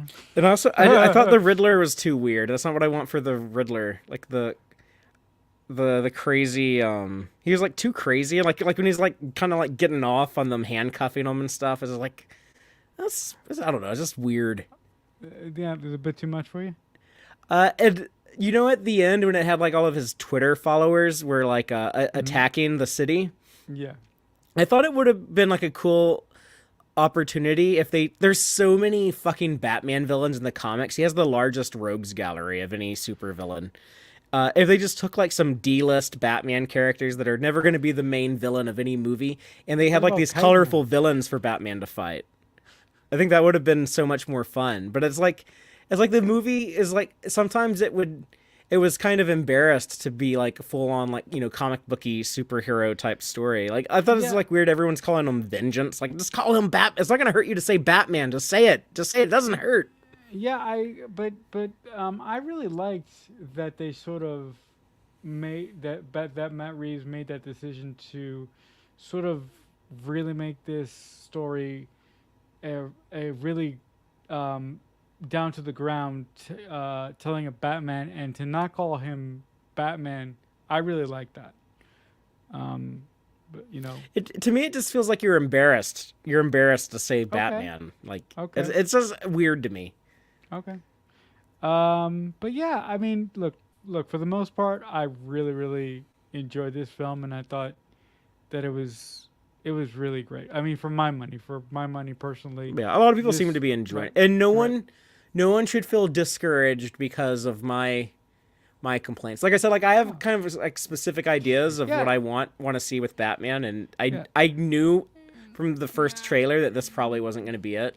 Yeah, I mean, you know, for as long as I've known you, you have a very particular acumen when it comes to what you want to see in superhero films. Like I know that about you. So when I kid you not, when I was watching this movie, I was thinking about what people were going to say about it, and one of the things that was popping in my head is like, Father is not going to like this movie. As I was watching it, seriously, as I was watching, I was like, he's not gonna like this movie. I'm like, you're not gonna like that. You're not gonna like that. And you're not gonna. But it like did that. have some parts I did like. It did have. I mean, I would more than anything, I would say like I was mixed on the movie. Right. But yeah, I mean, I would see a sequel. I would gladly like give a sequel a shot. I think this version of Gotham. I want to watch the Colin Farrell Penguin show. I'm gonna watch that on HBO Max. Yeah. But I don't want to sit through this 3-hour movie again anytime soon. I didn't realize it's 3 hours. It's 2 hours. I 6 did. minutes, yeah. See, to me, it felt I was pretty riveted the whole time. To me, it felt like it was like 31 hours. What would you have? Just out of curiosity, like what if you could like cut out and well, that's a lot to break down. But if you could cut out like one thing to make it a shorter film, like what would you have cut out? Like that you think? I don't know, the whole mayor storyline, anything that was like setting up a sequel, like the city getting flooded at the end, all of that stuff. No, I would have cut out like. It was anticlimactic. I would have given it like a better like climax at the end, something like shorter, more quick and to the point. I would have cut out the Joker scene in Arkham at the very end. That's like 2 minutes. You're not gonna cut out like I would also. It's not gonna make a dent. No, I know, but hold up. I would also shave off about 15 minutes off of the final act. And maybe I would have taken out some of the stuff about the city flooding and the mayor getting rescued. Do you guys think the movie was making a commentary on internet culture in any way? Like the politics of the movie are kind of trash if you dig too deep. It did have some interesting ideas, but in the end, I think it stopped short of doing anything too brave and undercuts itself. Jesse Gender actually has a good video on the politics of this movie. Cool. We'll check it out. Yeah, I recommend it. She kind of gave it a clickbaity title, but it's good content. Do you remember the title? I think it's called like another right-wing Batman or something like that. Oh, interesting. But just that is clickbaity. It makes you want to see the video for sure, but in not a bad way. But give it a watch. It's a good video. It makes me not want to watch the video. No, we should check it out. I love Jesse Gender's videos. I'm gonna definitely go check it out. Oh, and Joel gives a thumbs up on it too. Jesse's video was great. But yeah, I mean this video of Starfleet Boy has a triggery title. It's just The Starfleet Boy. Really? I didn't even look at the title. Yeah. This episode of Starfleet Boy After Dark is called The Starfleet Boy. If people want to see a like a Batman movie that like I like unapologetically like love to its core, then I recommend watching Batman: Mask of the Phantasm, the animated movie from 1993. this movie felt to me a lot like that in the sense of the sleuthing, like the detective part of Batman. Yeah. Like it, like definitely had more of that. Like it not definitely not. But that other movie is difference- half as long and twice as good. So It's really good. That's why I say watch it instead. And then like the romance. I don't know if you can. Like, Don't spoil anything in that movie. But yeah, Okay. you see Batman as a detective. You see Batman in love. You see Batman in action. So it's a don't be put off on the fact that it's animated. It has some dark moments, some mature moments, some very, very good stuff. Marcelo, you've seen that, right? Haven't you? You've seen Mask of the Phantasm? Absolutely. You think it's good, by the right? way, yes. Yeah. No, it's great. By the way, the Mask of the Phantasm is on HBO Max. HBO Max. I think every Batman movie ever, except for the one that's in theaters, and it'll be there in what 90 days? Or 45 days? What? Yeah, it's actually gonna 45 days. It'll be there on April 22nd. 22nd. Okay. Yeah. right on. Right on. So and y'all I'm have gonna watch it again. some Batmans to watch on HBO Max. Batman. I guess let's see. Last thing on this version of the Batman is I think we all agree we want to see a sequel. We'd be interested in seeing a sequel. I should have so come that's cool. on with I should have made like a Riddler mask or something. Yeah, you got the green Just going on in the background. just come on and talk all weird, like don't you want to understand what the world can be when we fix what needs to be fixed? Father, the thing that thrilled me is the whole time I don't know if this happened for you. I know you said you were bored most of it, but if you caught this, but the whole time I thought the Riddler was going to unmask Batman. And so when it came to that moment, their confrontation, when he's like that moment where he says, "We did it." And and you can see like just through eye acting, like a kind of like surprise. 'Cause that's Why doesn't he reveal Batman's identity? Like he doesn't know it. He doesn't know it. I thought he did know it. No, that's the caveat is that he's like, he doesn't know that he says remember in that scene, he's like, we almost did it. One got away. Bruce Wayne got away. And then that's when Batman realizes, holy shit, he doesn't know I'm fucking Bruce Wayne. Like he has no idea. I was already checked out by that Yeah, point. you were checked I out. Didn't care. That's what was brilliant about it, is that like the whole time I thought that like the Riddler knew that Bruce Wayne was Batman because like all the clues and all the riddles like kind of point in that direction. And then that's the thing that got me was like, oh, I'm like, holy shit, like he didn't know the whole time. He didn't know. He had no idea that the Bruce Wayne was the Batman. And so here he is. He was actually after Bruce Wayne, but he thought the Batman was helping him. He thought the Batman was like his partner in a weird demented way. I thought the car chase was kind of neat. I'm not like super in love with like anything that's. I mean, I thought this was like better than like a Michael Bay style, but like those like really tight shot, quick cut stuff. Marcelo was saying the same thing. Yeah, I don't really like that style, but the overall presentation of it was effective. You know, I felt like the impacts and stuff. The surround sound experience at the theater was really awesome. It's like you definitely benefit from seeing this on the big screen. Yeah, and the music, Michael Giacchino, not killer music. He's part of our Star Trek family, but yeah, he did really good work here. Yes. And again, I like the casting. The cast was very good. Mm-hmm. We were going to try to talk about Obi-Wan and Strange New Worlds trailer, but we're going to talk about Strange New Worlds trailers. How did Tech Trek go tonight? But yeah, it went very well. How was it? Yeah, I'm so sorry I missed it. I was dragged to this movie. Not dragged in a bad way, but I was. Sorry, guys. Yeah, we came in under 2.5 hours. So wow, impressive. See, I told you. Awesome, I told you he could do it. Hey, you know what? You got to have like a baseline to improve upon. So I feel like I set the baseline, and now Father's improved upon it, which is really good. Come on, you took a perfectly good run show, and you went crazy with it last. You know, it's like season one of Picard was good, and then season 2 of Picard. No. I'm not saying that. I am just glad that there was a show last week, because without Starfleet Boy, I don't think there would have been. You get what you take what you get. And it's impressive that it was even longer than the Batman. That when I was watching the Batman the whole time, I was thinking like, oh my god, I have 3 hours and 17 minutes worth of content to edit when I get out of this ridiculously long movie. Please let it end. Very funny. Here, let me bring up this trailer here real quick. We're not gonna watch it, but we'll like do little bits of it. I don't think we can show it, right? Paramount would shut me down. No, we're gonna. You can show screenshots of it. Do I still have my screenshots I took the other day? Oh, you might. Yeah, if you still have them, you can just go ahead and share them. Okay, let me by the way, figure out- Text Track already did a trailer breakdown, so we're not gonna like do a full trailer breakdown for that. You got to go to Text Track and check it out. But we're just gonna talk about some highlights, and since the three of us, I mean, there ain't much to talk about. Some of us saw the contraband. The trailer that they accidentally showed to everyone during the investors event. Right. Yeah, I got the screenshots right here. Okay, let me open them. Oh, cool. Open. I can undo this then. Okay, open 34 items. Do do do do do do do do do do. Why is my light doing that? It's really interesting.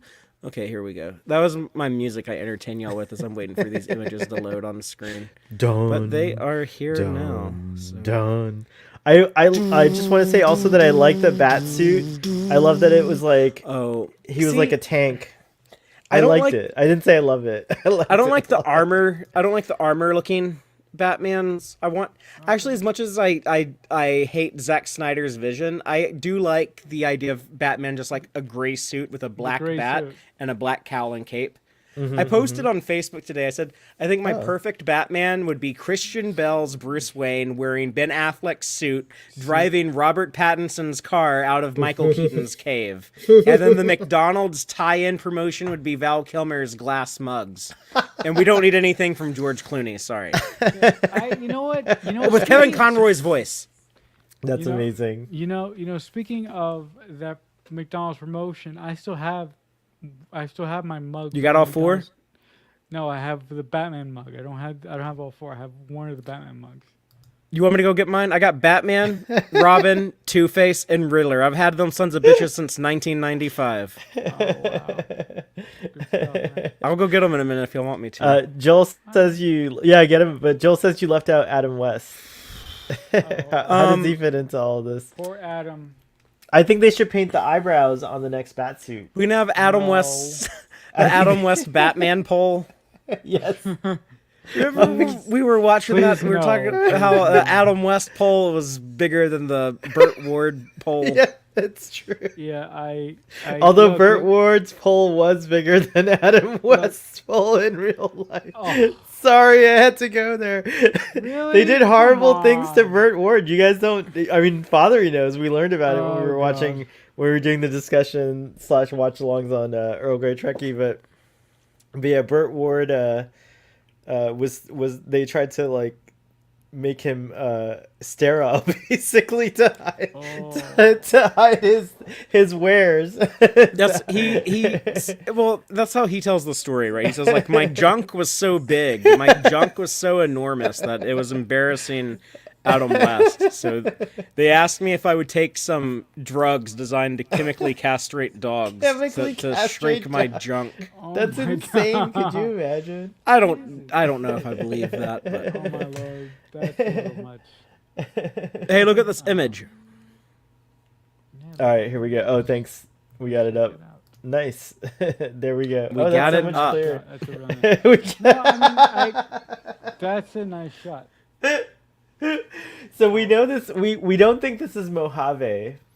Nah, it looks. I mean, they obviously shot this in Canada, right? They shoot the show in Canada, as we all know. But they are, I guess, showing Pike. I guess he's trying to be retired on Earth, but Starfleet is calling him on the communicator. They are interfering his rustic lifestyle, riding around like an old cowboy, and then this boom, the shuttlecraft comes flying right into your cowboy life. That shuttlecraft, gorgeous. Like it's beautiful. I can't wait till the Eagle Moss for that shit comes out. Like, yeah, it's a beautiful shuttle. Yeah, I've seen that. I've seen that shuttlecraft in another piece of material that I was sent that I was lucky enough to get. Yeah, we were talking The about one that that. we Yeah. can't show images Yeah, of, but yeah.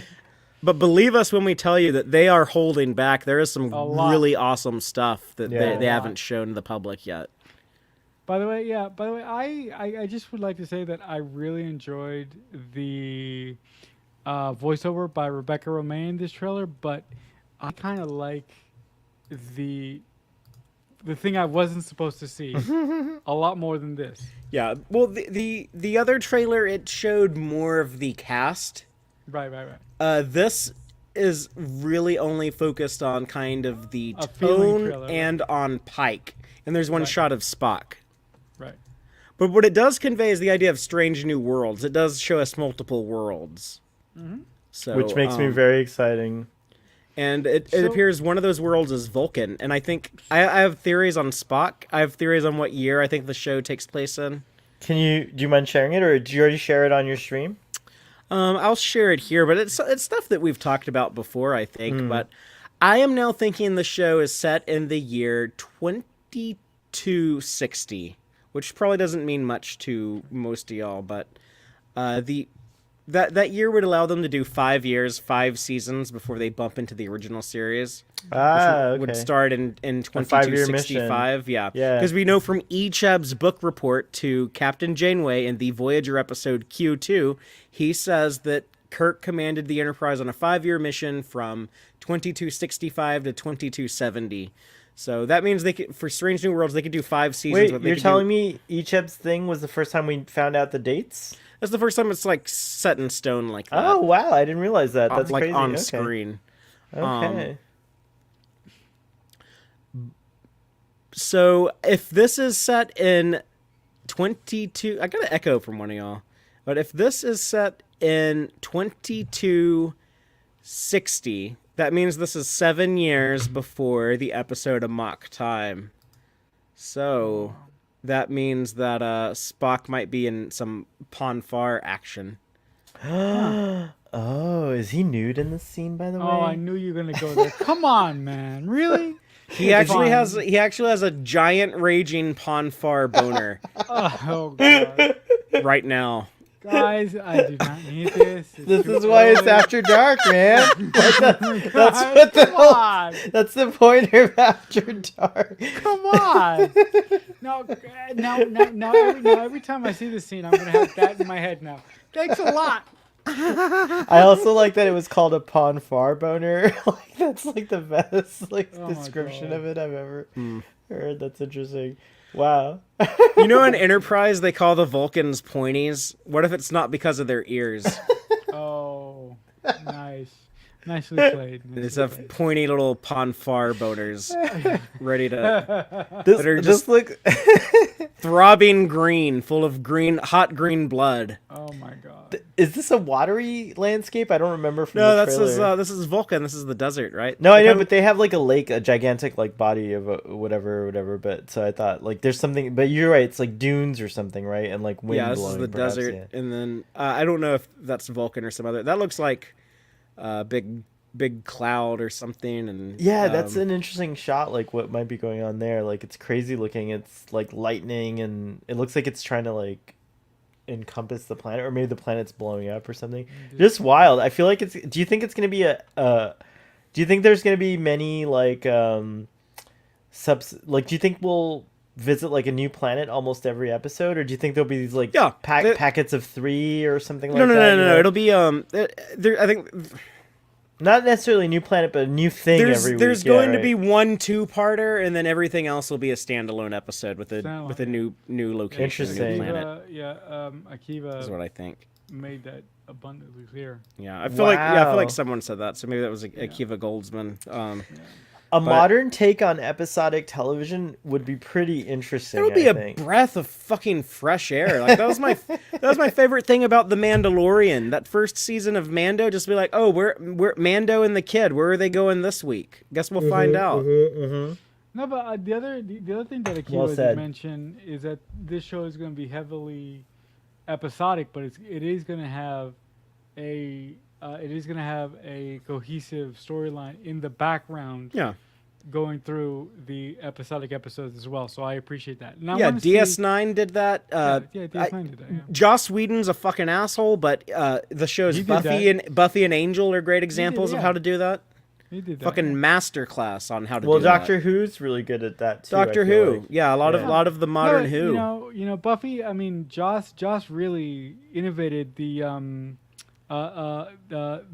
big bad, right? Because before before he did it, nobody had ever really done that before. That term was invented in the Buffy writers' room. Yeah, Buffy. Yeah. Isn't it like the there's an anniversary? It's just yesterday or today. Yesterday was Yesterday the was the 25th anniversary, 25th. which makes me feel like an ungodly old man. Man.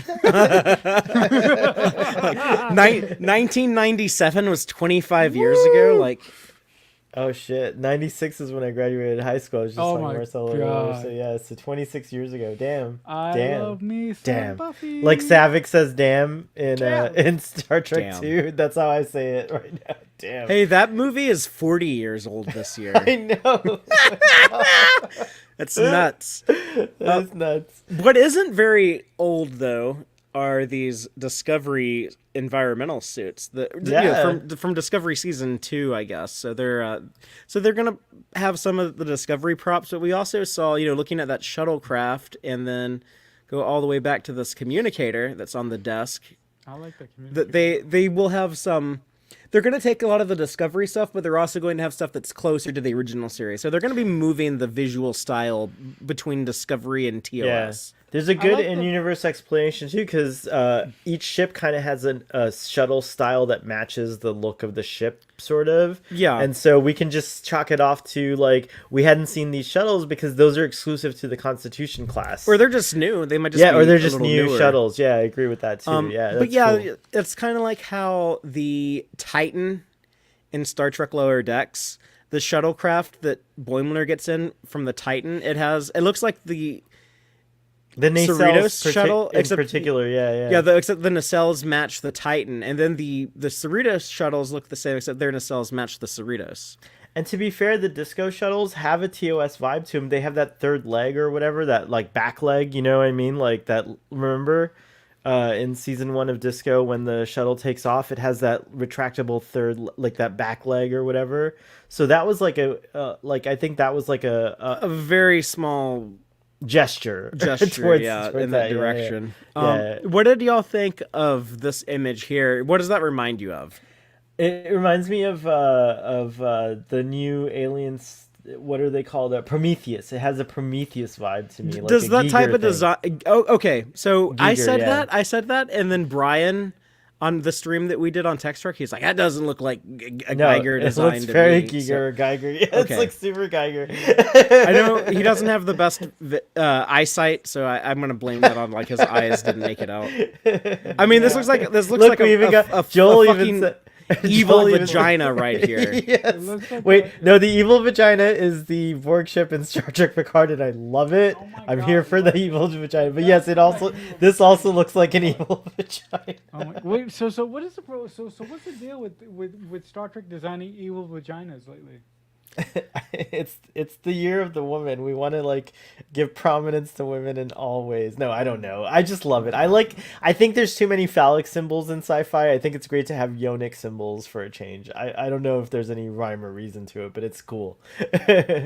Someone described it as flowers, which I'm fine with. Georgia O'Keeffe. She was drawing flowers, but they were really vaginas. This is a gorgeous shot of the Enterprise. I like this like paper cutout. It's like a that paper doll of the Paper Enterprise. doll of the Enterprise. Now look at this. Like, this is interesting. Like, who's playing with that? Who's the kid that has that Enterprise? Like, I think it right? might be Like, this kid. Like he's like a Oh. child emperor, maybe, or interesting. no. I've heard someone speculate that this scene here kind of looks like a flashback because they think that Pike is wearing like the Discovery style uniform with the collar. Look at you, crazy people on the I didn't- internet. I didn't Like- even notice that he was there. Oh my God. Yeah, holy shiitake What? mushrooms. Look at Holy that. shit. Yeah, there is. Look, there's the collar. It looks like the asymmetrical collar. I don't know. That looks very, very correct.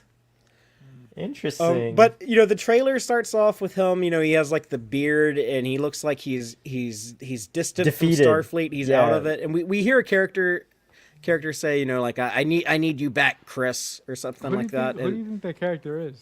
It's probably an admiral. I have one theory on that, but Ooh. I just want to point out that by the end of the trailer, we end with him. He's clean shaven. He's happy. He's smiling. Yeah. He's staring off into space, and he looks like he's glad to be there back on the Captain ship. fucking Pike. And he's Captain Pike. That shirt is too. I think he should have a longer black shirt. What? You're like a higher black collar. Yeah, okay, I yeah, like see. the higher black collar. Yeah. Well, you ask who do I think that is talking to him, and I would love if that turned out to be Robert April. Yeah, that's one thing. Oh, you just like destroyed me right now. Hold on, That's who I'm thinking. You know, it's interesting, the visuals of the show, as just someone who looks at like the Star Trek technology and the Star Trek designs, kind of closely. A lot of us do. That's a big part of the fandom. And some people don't care, but a lot of us do. It's interesting. Are you guys getting? I like got so excited that I disconnected my fucking headphones. Father, you're just like pushing my buttons here. Let me say something you might find interesting. So like Discovery it took a lot of like liberties with like the designs of Star Trek, or what we think things look like in that pre-TOS era, and some of the alien designs and stuff like that. Discovery kind of went into its own territory with a few things. Yeah. Now since then, Discovery has gone way off into the 32nd century, where it doesn't really impact anything as much. And in the meantime, we've had Prodigy and Lower Decks, and now like Picard, that all seem to be adhering more to what we would consider like the classic styles, or like the established visuals and stuff. So now with Strange New Worlds, we're gonna kind of go back a little bit to that Discovery era of reimagining a lot of the visuals. But I think they can. I think just in this trailer alone, it's clear that they are going to be tying it more into that classic original series look. Yeah, you could tell, like, even this window that he's looking out of has like a more bright, like, everything, just like the aesthetics are like different, like it's just everything everything looks brighter. Will we see the Klingons? I want to see Klingons. I think it'd be, what if they did a story where they said like, oh, like all of the smooth head TOS style Klingons like Kor and Koloth and Kang are actually taking over the Empire. Yeah, and they get rid of all the Discovery Klingons. Yeah, that would be brutal, but also explain a lot of things too. It would be brutal, but it would explain a lot of things too as well.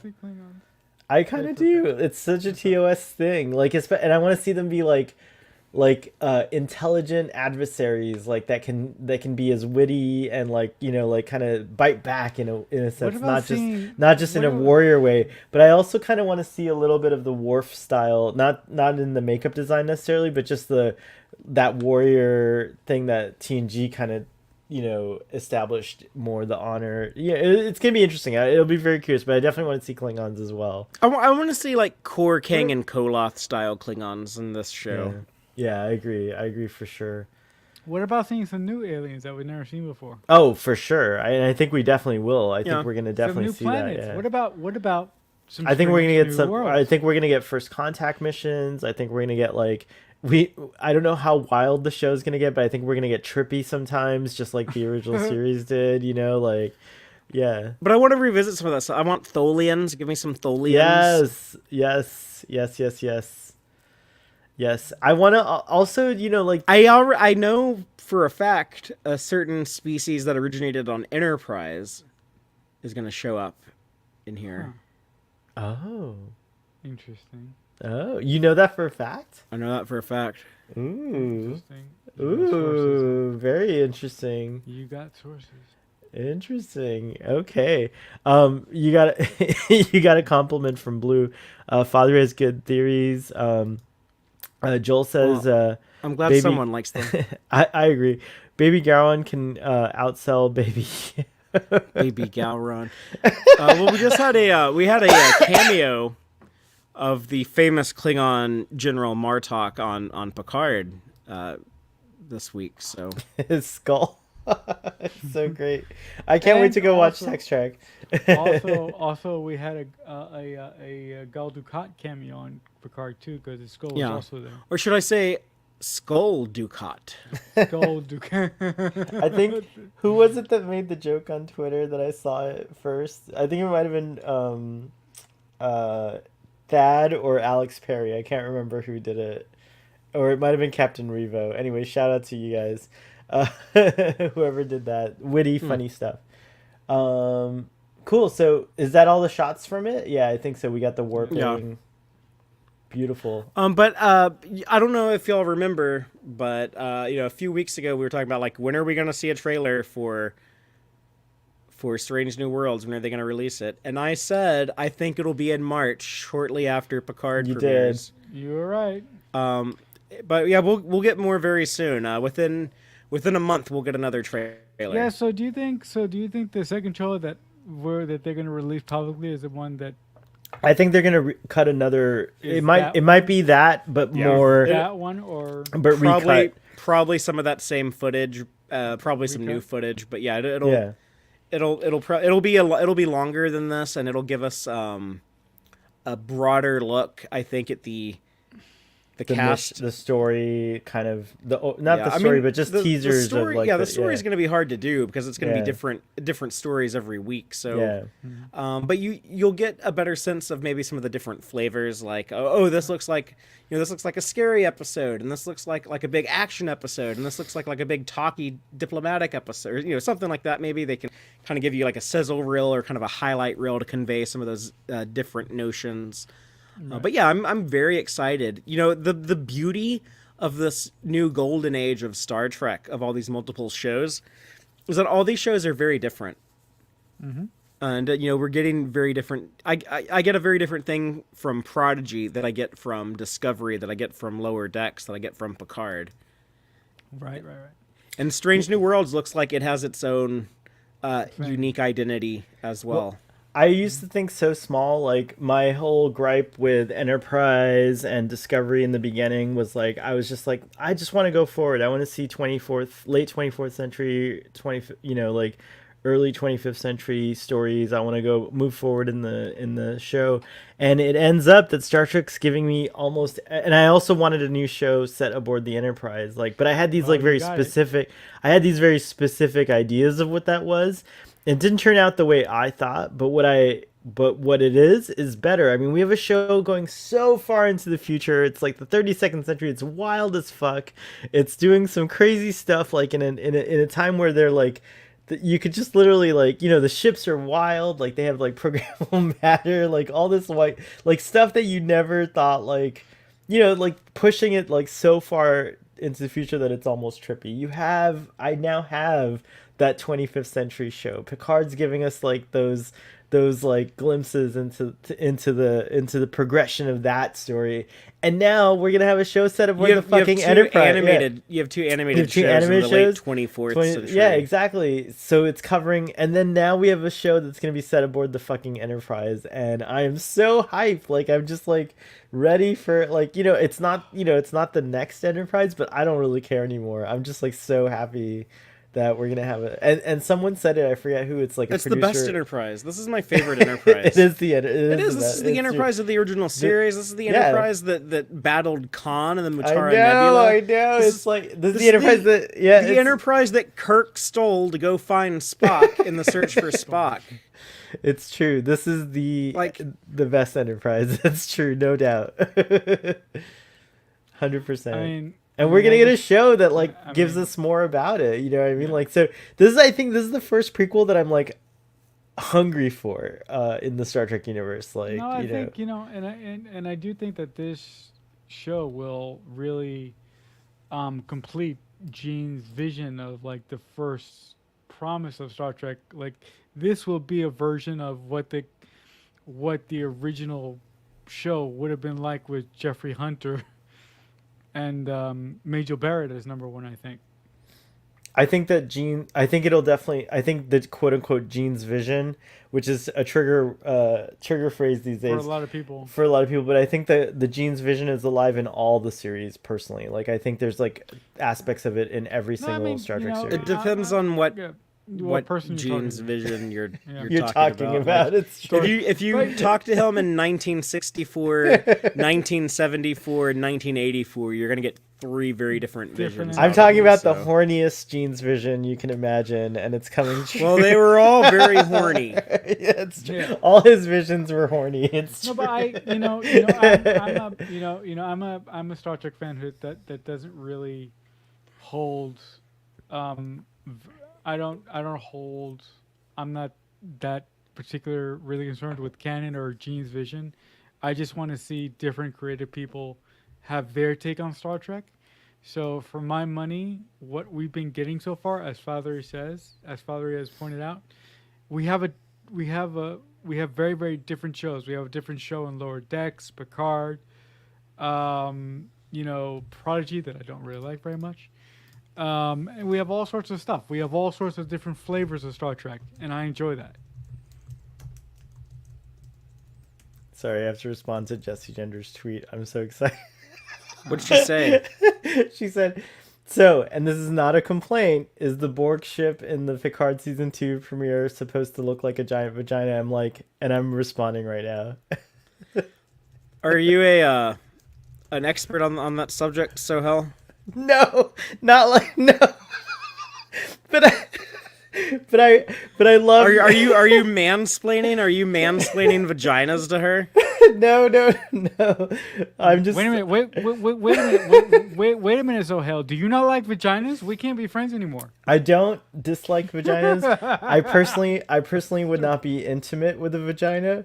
However, I think that the yonic symbol, the vagina symbol, needs to come into prominence way more than the phallic symbol. So I'm all about the vagina. I think the vagina is the greatest thing in the universe. It is the source of birth and pleasure. And also, like, suffering, women suffer. I mean, there's just so much. The vagina is epic, and I think it's. I think Are you talking about cramps or something?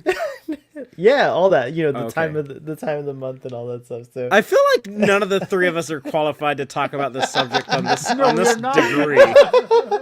You're so not. Anyway. hey, you never mind. I'm not gonna go there. You know what? I think what we're all trying to say is vaginas for the win. Yes. Yes, that is what I'm trying to say. Vaginas for the win. It's true. Even though personally, I prefer something else. Yeah. Yes. Guys. We all know what he prefers. Come on.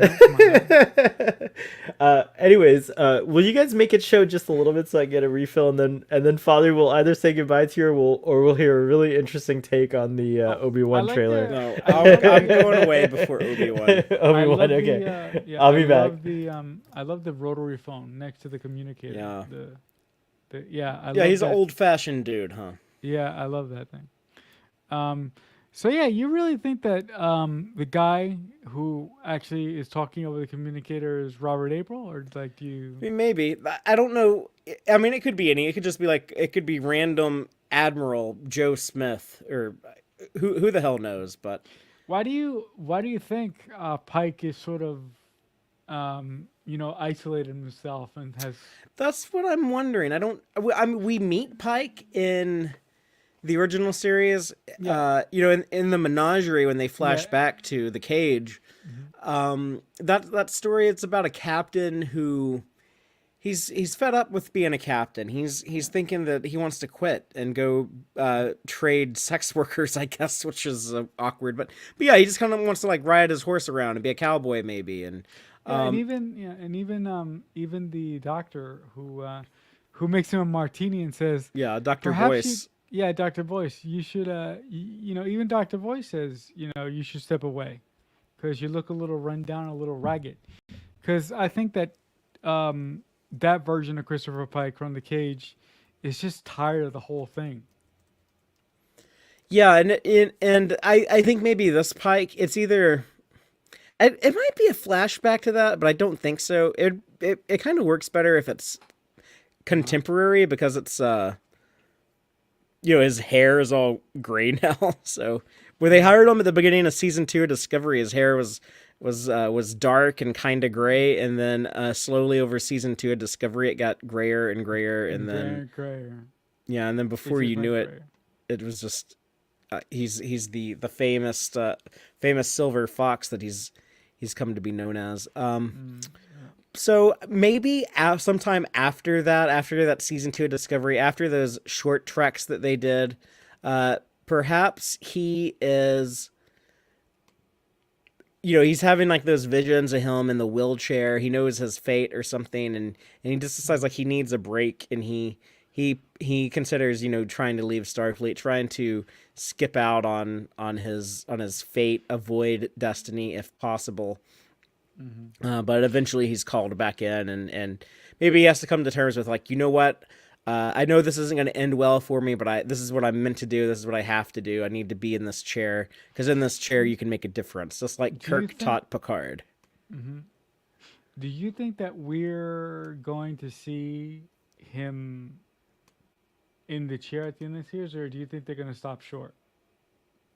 I mean, no, I don't want to see him in the chair. That'd be weird to put him in the chair. This is Robert April, by the way, as he appeared in the animated series. But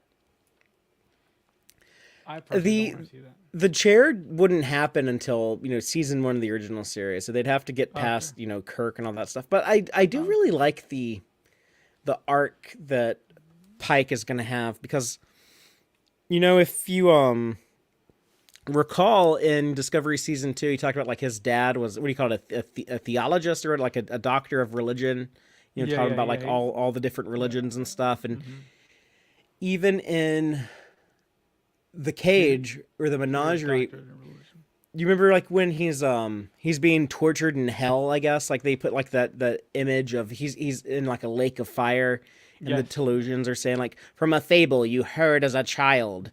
And so he has like these notions of kind of like the Christian version of like heaven and hell and stuff. And he goes and does all these great captain adventures, and he's brave and faces danger and faces this tragic destiny that he knows he's headed towards. And his reward for it, he doesn't know, but when he's injured, when he's paralyzed and scarred and put in that wheelchair, his homeboy Spock comes for him and hijacks the Enterprise and takes him to Talos 4 that Pike can continue to exist not in a version of hell, but in a version of heaven, where he has this beautiful hot blonde Susan Oliver that he can smash all day, every day, and whatever type of imaginary situation he can conceive mentally. It really is. It's a beautiful arc, and I like that. I like that awesome. That's set up like that. Father, you inspired me. I want him to tell Kirk the line, if we meet Kirk at all. I want him to tell the line, in that chair you can make a difference. You loved it. You loved yes. I want him to say that. Don't you? Like, wouldn't that be amazing? Like, but then Kirk forgets it, but then he remembers it. Remembers it when he's dying, which is epic. Oh my god, Kirk never forgets until he has to pass on the information to the next. But they meet. Yeah, that's when they meet. Kirk meets Pike when Kirk gets command. And Pike's promoted to fleet captain. So I think that'd be a good ending for the show. And I've said this countless times, but you end with like Kirk coming on board, and Pike goes off to be fleet captain, and then you have Kirk sit down to play a game of chess with Spock to get to know Spock. And it starts that ties into where No Man Has Gone before in all the original series. Yeah. But, my god, that's so brilliant.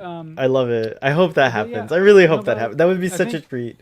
I think if we do see Kirk in the show, I think it should be the very, very last episode of the show. Yeah, agreed. Yeah. I'm okay. I wanted Kirk to appear before, but now I'm like all about the. Now save it. Make it mean something. Yeah, make it mean something. Oh my gosh, in that chair you can make a difference. You Please. know what I want to see instead of Kirk? I want to see Spock. I want to see Number One. I want to see Mbenga. I want to see Chapel. I want to Oh, see this is gonna be good. this new Anar character. What's his Rimmer? Rimmer, yeah, The blind dude. I want to see him. that's cool. Let's explore some of these new people or people that we don't know much about, like Mbenga. I have an idea. Tell us about the bridge crew. That's a novel idea.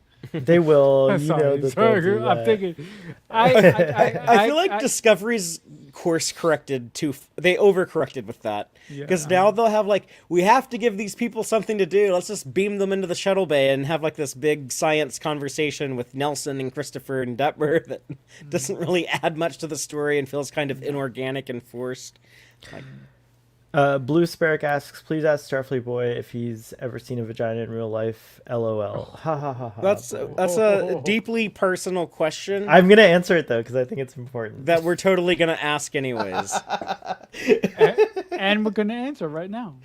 So what is the when I answer? was in my What was your proximity to it too? When I Like, was in how my- close? when I was in my late teens, a friend of mine thought like she was very convinced that I needed to see one, so she showed it to me, and I almost vomited, but Oh, it's okay. what? It's okay. I didn't almost. I just gagged a little bit and I ran away. I was very immature. I was still like I was like 18 or something. I was still Oh. very immature. So I've not seen one since, except for in films. I'm ashamed of you. And You ran away. I ran away. I couldn't bear it. Young. I was. I was a young, terrible gay. Like I was very gay. Let's just put it that way. But I will say it was later I learned to appreciate vaginas and their beauty, and so I do think that like I've changed my tone on that one. Okay. There you go. Daniel CO in the audience says he Yes. can't wait to see Cadet Uhura. I know that's gonna be pretty exciting too. Hey, let me ask you a question, Starfleet Boy. Since you've probably had your ear to the ground on Picard more than I have, because I was away last week. But Elnor at the Academy, he's not graduating the Academy. He's still a cadet. No, but they have. I feel like they do like for example, Picard, Jean-Luc himself did his first warp flight, his first faster than light flight aboard Uhura's ship. Yeah, which I was very sure was a Walker class when I saw the thing for it. but No, you're it's telling me known that as it's the Lancelot class, not. which Are you sure? yeah, Dave Blass. Can we put pull it, that up? Yeah, I'm gonna Because put I saw the post too, but yeah, hold on, let me find him. But anyways, like how many years in the academy is El? Is he like 1 year, 2 years? I'm He guessing could be more than that. I'm guessing he's a year and a half, or at least a year. So it's his first year in the academy, and I bet they do like special. Like I think yeah, like you know, Nog did, or like Yeah. Tilly did. Tilly was a cadet in season 1. right, and she's serving exactly. So his assignment is the Excelsior, which I really think is pretty awesome. Daniel, it's cool to see you in the audience. I'm looking forward to Chicago. It's coming quickly, and we get to meet you and your family. It's going to be very exciting. Let me pull up Dave Blass here. Hold on. Oh, is Daniel's going? He's going to be at the convention. I know Daniel- he lives in that area. He lives there, and he's invited us to a barbecue, which we I don't know, Daniel, if that's going to happen. So we're going to probably have to meet at the hotel and just have like a meal together there, because we'll talk about it, Daniel. I'll message you later, but yeah, I think that's gonna happen at some point. We're gonna definitely meet Daniel. I'm excited to meet him. I'm down. I'm down for doing something for sure. Hold on, we gotta scroll. Dave Blass, by the way, has been giving a treasure trove of details from behind the scenes. That's fucking Star Trek. fantastic. Yeah, It's crazy. I've never seen this. Like, it's a lot to I'm nerd sad out. that Picard yeah. is done. They finished shooting season 3. They're like tearing down the sets now. It's like we need this production team to do something No, else. I think I have a feeling they're gonna figure something out. I mean, there's got to be something that's gonna come. The after two that. shows that are in development now are the Section 31 show and the Starfleet Academy show. So like, So unless why they don't you- shoot one of so those and it'll be really cool if they move like the production crew of Picard season 2 over to Starfleet Academy. yeah, but I don't know if they're doing those in California. They might do them in Canada, like they Right. did with Strange New Worlds and Disco, yeah. Discovery.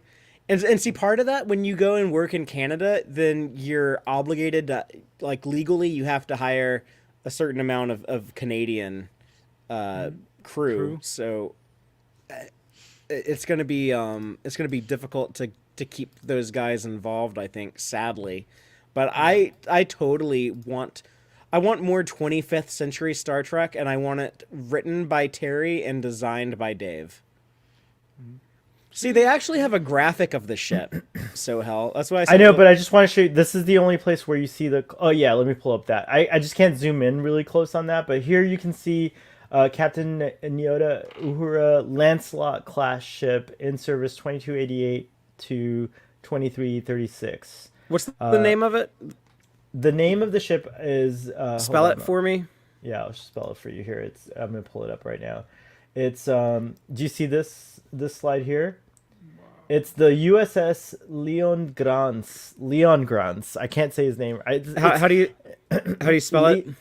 Leondegrance. The Leon Grants or Leon Grants. Which, by the way, that's Queen Guinevere's father. Yeah, Patrick Stewart played this dude in Excalibur, right? Yeah, he pulled the sword out of the stone. Exactly. Couldn't do it. He was not successful. Yeah, and here's another shot of the Walker class. According to Memory Alpha, they say it's a Lance. Why did I see a Walker class? Oh, but look at this picture of it. It looks like the Shanzhou, but look, that's the Shinjo. But the bridge is up here instead of below. There are some notable differences, and it does have. Oh, it's like a variant. It's a variant of it. It's a variant of the Walker class. Yeah. So yeah, it's a little different. I got it on my screen here. If you where the hell did you get it? I lost my StreamYard tab. Oh, you got it pulled up there. Yeah, because that looked like a Walker class to me. It's it's almost identical to the Walker class. There's a little bit more of a jutting out here. It is definitely a variant. I like of that the more class. now that I like that more because the Walker class was old during Discovery. Remember when Giorgio is like, the Shinjo is old, but she still got it where it counts or something. Oh, that's what Han Solo said about the Millennium Falcon. But something along those lines. Yeah, it was definitely. Come on, baby, hold together. Hold it together. Yeah, that's what Uhura said on this ship. Like, come on, baby, hold together. But I like it. I like that after Star Trek VI, Uhura went to go captain the ship and was off doing a bunch of first contact missions. Now, this is an interesting thing. There, I posted about Uhura's command on Twitter, and it got a lot of attention, and a lot of people were complaining because. What it says here, I'll read the plaque. Let me read the plaque. Hold on, I'll read to you what it says. So what it says on the actual thing is the Lancelot. Okay, so with a design modeled on the Venerable Walker class. There you go, Father. There's your answer. Ready? So with a design modeled on the Venerable Walker class, the Lancelot class quickly became the workhorse of Starfleet's survey and patrol fleet. I love that there's a survey and patrol fleet because that's what the Enterprise was a part of. Remember, like Space Patrol was kind of like the French. That's the French name for Star Trek, by the way. Anyways, the French say a bunch of dumb shit. So yeah, they do. It's true. Wow, they do. It's true. I can't argue with Fathery. Where was I? Oh yeah, survey and patrol fleet. After its introduction in 2288, captained by Nyota Uhura, the Leongrains led, and I wish I could say that name right. Someone should tell me how to pronounce it. But led an exploratory 5-year mission to the Lesser Magellanic Cloud in 2301 to 2305. When is 2301 to 2305? What is that? 2301 to 05. So that would be like around the time Picard's born, but it would be like over a decade after Star Trek 6. Interesting. That's very interesting. Like Star Trek 6 is like in 91. Interesting. And it participated in over 100 first contact missions with the civilizations encountered there. The Leongrains became an academy training vessel in 2317, with Captain Uhura remaining in command until her retirement in 23... In what year? 2333 is when she finally retires. So what's happening around that time? She was old. She was like 100 years old when she retires. Yeah, of course. They live a long time in the future. When did she start her command? 22. Well, the 5-year mission started in 2301, but it looks like she may have started her command in somewhere around there, 2301. Okay, and Picard was born in 05. Yeah. So she started it in 01. That's like 10 years after Star Trek 6. And then, so she kept commanding that ship until 2333. Yeah, so that's like 40 years after happening? Star Trek 6. Shit, she had a good command. Anyways, countless Academy cadets experience faster than light travel for the first time aboard the Leongrants, which is now on permanent display in the Fleet Museum. That's epic. So his first flight, I love connections like that. I love that Jean-Luc's first faster than light flight was aboard Uhura's ship. And Do you want to hear was on- something that I haven't heard anyone else point out yet? This will be a Starfleet Boy After Dark first. Exclusive? Yeah, I want to hear it. Okay. So, they got the idea to do Picard after they thought about doing like a Picard short trek. So when they were working on the short treks, they were like, what's something we could do? And there was an idea for, what if we did something like we bring back Nichelle Nichols and then we have her meet like a young Picard.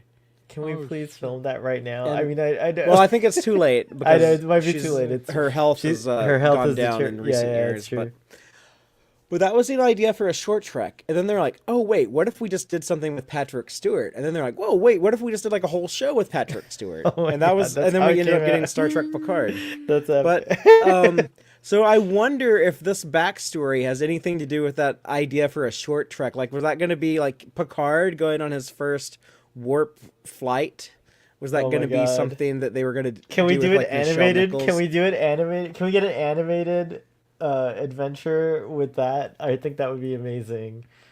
But so this dude that we're seeing running around on Star Trek Picard telling Q he ain't got time for this bullshit and all that, saying like we're gonna go time warp around the sun and whatever. That dude met the woman that we're gonna see as a cadet in Strange New Worlds. I know. May. Really epic shit. I don't know.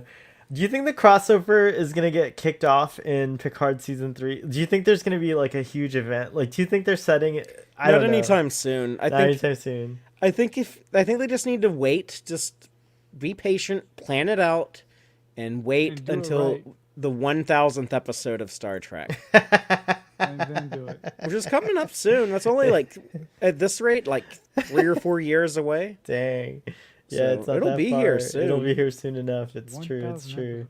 I can't believe I can't believe that they haven't reached 1,000 episodes before already. Considering that the '90s Star Trek had like what 23 episodes a year of like all their shows. Yeah, 26 most years. Father, you're a canon. I consider you a canon Wait. authority. Wait. Check this out. Okay, go. Okay, so the original series, does the cage count as an episode or not? Yeah. Well, sorry. Well, is it? Sorry. Let's not part of I- season 1 though. Let's just, we Okay. have like the cage is its own thing, and then like season 1 is 29 episodes, season 2 is 26, season 3 is 24. Animated series that was 20. I'm sorry, the animated series was 16 followed by 6. Then we get to TNG, so that goes 26, 22. Then 26, 26, 26, 26, 26, 26. Deep Space Nine was 20, 26, 26, 26, 26, 26, 26. Voyager was 16, 26, 26, Season 26, one was only 26, 16 26, 26, yeah. Yeah. Oh, Then I didn't realize that. Enterprise is 26, 26, 24, 22. Then we get to Discovery. That was 15, 14, 13, 13. 10 And, next season. We know that already. Yeah. And then Picard is 10, 10. then 10, and Lord X is 10, 10, 10, and Prodigy Prodigy's is gonna be 20 and 20. Yeah. And that's where we are now. Wow. That is really scary that you know all this. Oh, God. I love that you know that. That's really cool. Man, Maybe Uhura told Picard about the sun slingshot. That would be, I want to see that story. So I want to see. Yeah, back in my day, we slingshot around the sun. We didn't give a shit. We went the temporal prime directive my ass. We went all the fuck over the goddamn time stream. I would love it. I would love it. I would love it. I would love it if, like, even Uhura said sheer fucking hubris to something Jean-Luc suggests. Like, that is sheer fucking hubris. No, I'm just kidding. I'm just kidding. Wow, 650 hours later, last year. Wow, lots of good thoughts. I'm glad we got some exclusives. Father, so you're a canon person.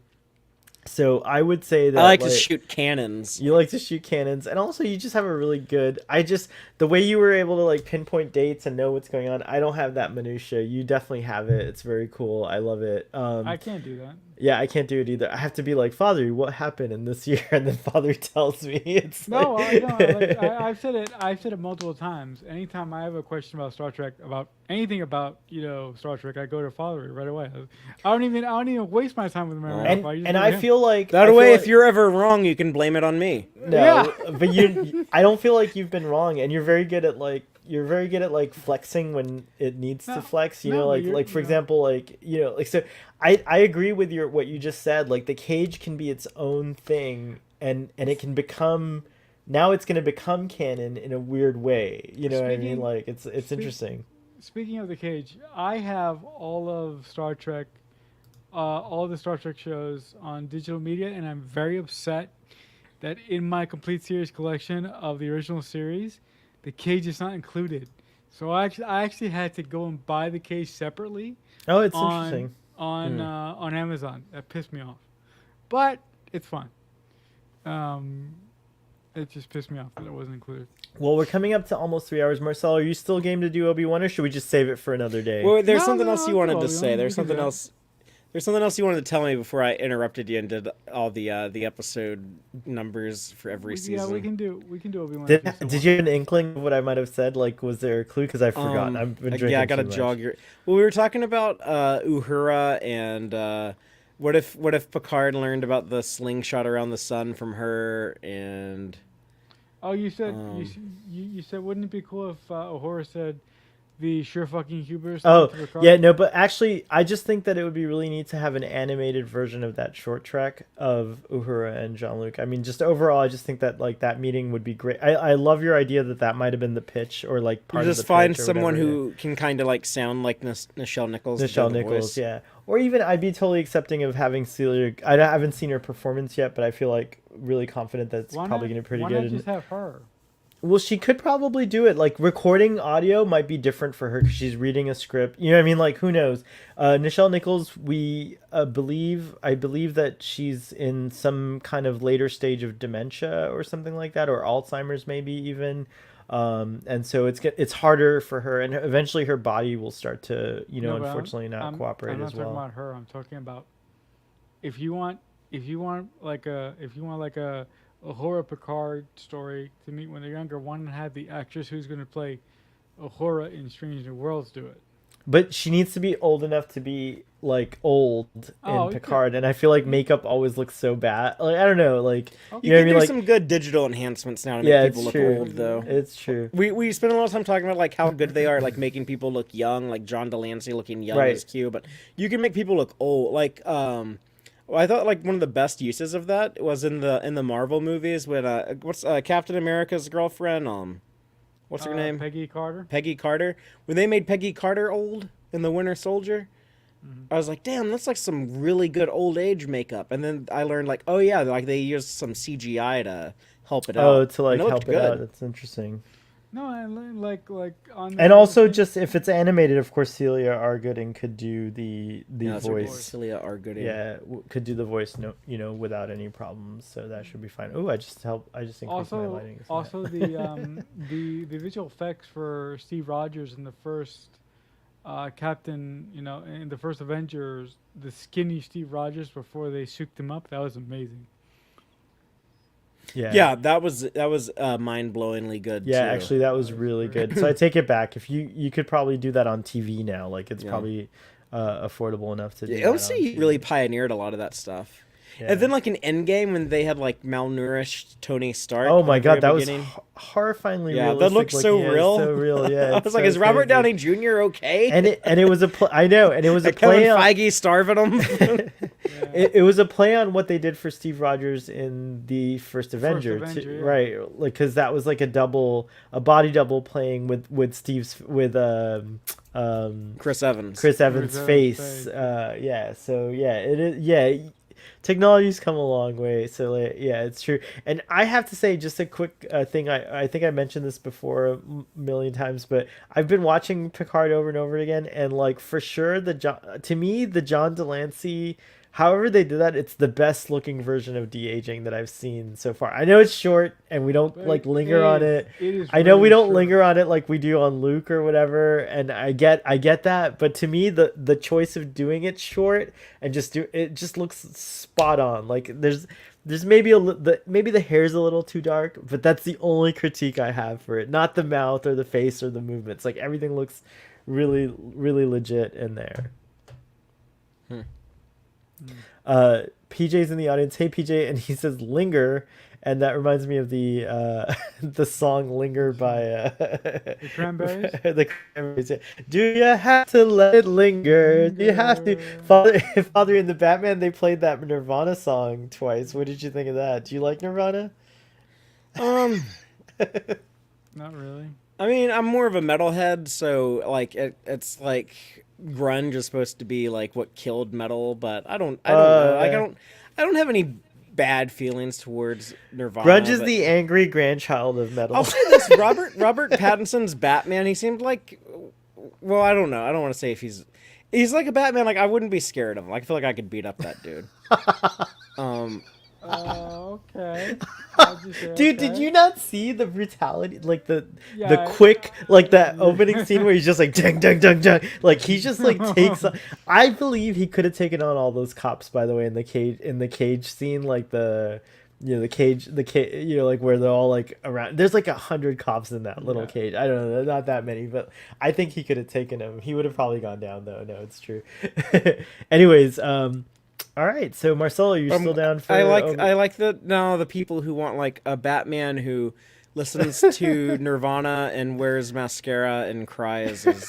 Like you could, he's like driving around in his car listening to Nirvana, and you see like his eye makeup running when he's crying, and that's. He did tear up. That's a vibe, I guess. That's a vibe for some people. There was a moment where he teared up. It was raining, but you could tell when he was watching Selena Kyle and Annika. It was raining, but he had a hat, so the water wasn't touching his face, and his eyes tear up at something, and I forget what that was. But I thought like this is the most emotional Batman. Yeah, they stole that we've from ever Batman: seen. Mask of the Phantasm. When you have Batman cried in the rain, you can't That's tell. right. That's right. You can't that's tell right. where the rain stops and the tears begin.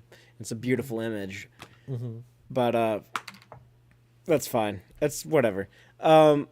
Let me complain about something else right now. Okay, we're good. talking Go, about go. like Obi-Wan Kenobi. Yeah, give us your complaint before. I you mean, go. like I haven't seen the trailer. I don't plan to watch it. You haven't seen it? Can you live react to no, it? Would I you don't- live react to it? Would you I just don't react wanna to see it? it. Do it. I He's don't not gonna want to do see it. it. Oh my I don't. God. I'm not. He's quit I on Star Wars. He's not gonna do it. I have zero enthusiasm for this. It's not. Oh, But look. This is good. It's a good thing. This show cannot disappoint me. I expect Yeah. nothing from it. I want nothing from it. I have zero hopes, zero desires. I think it's weird to me that Hayden Christensen's coming back to play Darth Vader, and people are like celebrating it like it's like a good thing. I think I'm kind of infuriated by the idea that they're gonna have Darth Vader and Obi-Wan fight before they meet on the Death Star. I think that's one of the worst. That's one of the worst things Star Wars has ever done since Jar Jar Binks. New Rockstars had a good explanation of why it could happen. Well, by the way, I'm sure a lot of people are just desperately grasping at straws, trying to, how could this possibly work? Because like they get mad like if I come in, someone like me comes in and like poo poos on their parade, and they're like no, it might be good actually, and that's fine, whatever, if people want to like celebrate and be like all thrilled about this prequel stuff that I guess some people think is good now, but it's a show that like I said, like it's not going to be able to disappoint me, so that's a plus. That's actually going to help the show out. I guess like the Grand Inquisitor. Someone told me the Grand Inquisitor is coming back, but he's not played by Jason Isaacs. It's not Jason. I was disappointed. I was super disappointed that they didn't get Jason Isaacs.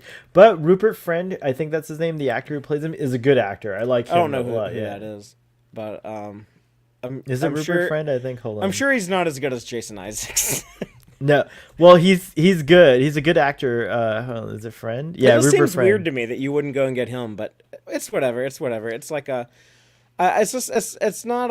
I actually think Ewan McGregor is good. He's like the best part of those movies. Those prequels, yeah. And I would be open to something like this, but yeah, I don't need them like shoehorning Vader into it, and it just pisses me off, and I'm not gonna get hyped for it. I'm not gonna get excited for it. It's I wish it didn't exist. I wish it wasn't. I cherish every day that the show doesn't exist. When is it coming out? May 25th? Yeah, May 25th, I believe. So I'm cherishing every day before May 20th, and then like my soul will another piece of my soul will chip off and die on May 25th. That's what happens. It started in May of 1999. It started May 19th, 1999 with A Phantom Menace. That took out a big chunk of it, and it's just, yeah, and every now and then Star Wars just comes along and just destroys part of my soul, and that's just the world that I live in now. So, but with all that being said, I hope y'all enjoy talking about the trailer. I'm gonna go away.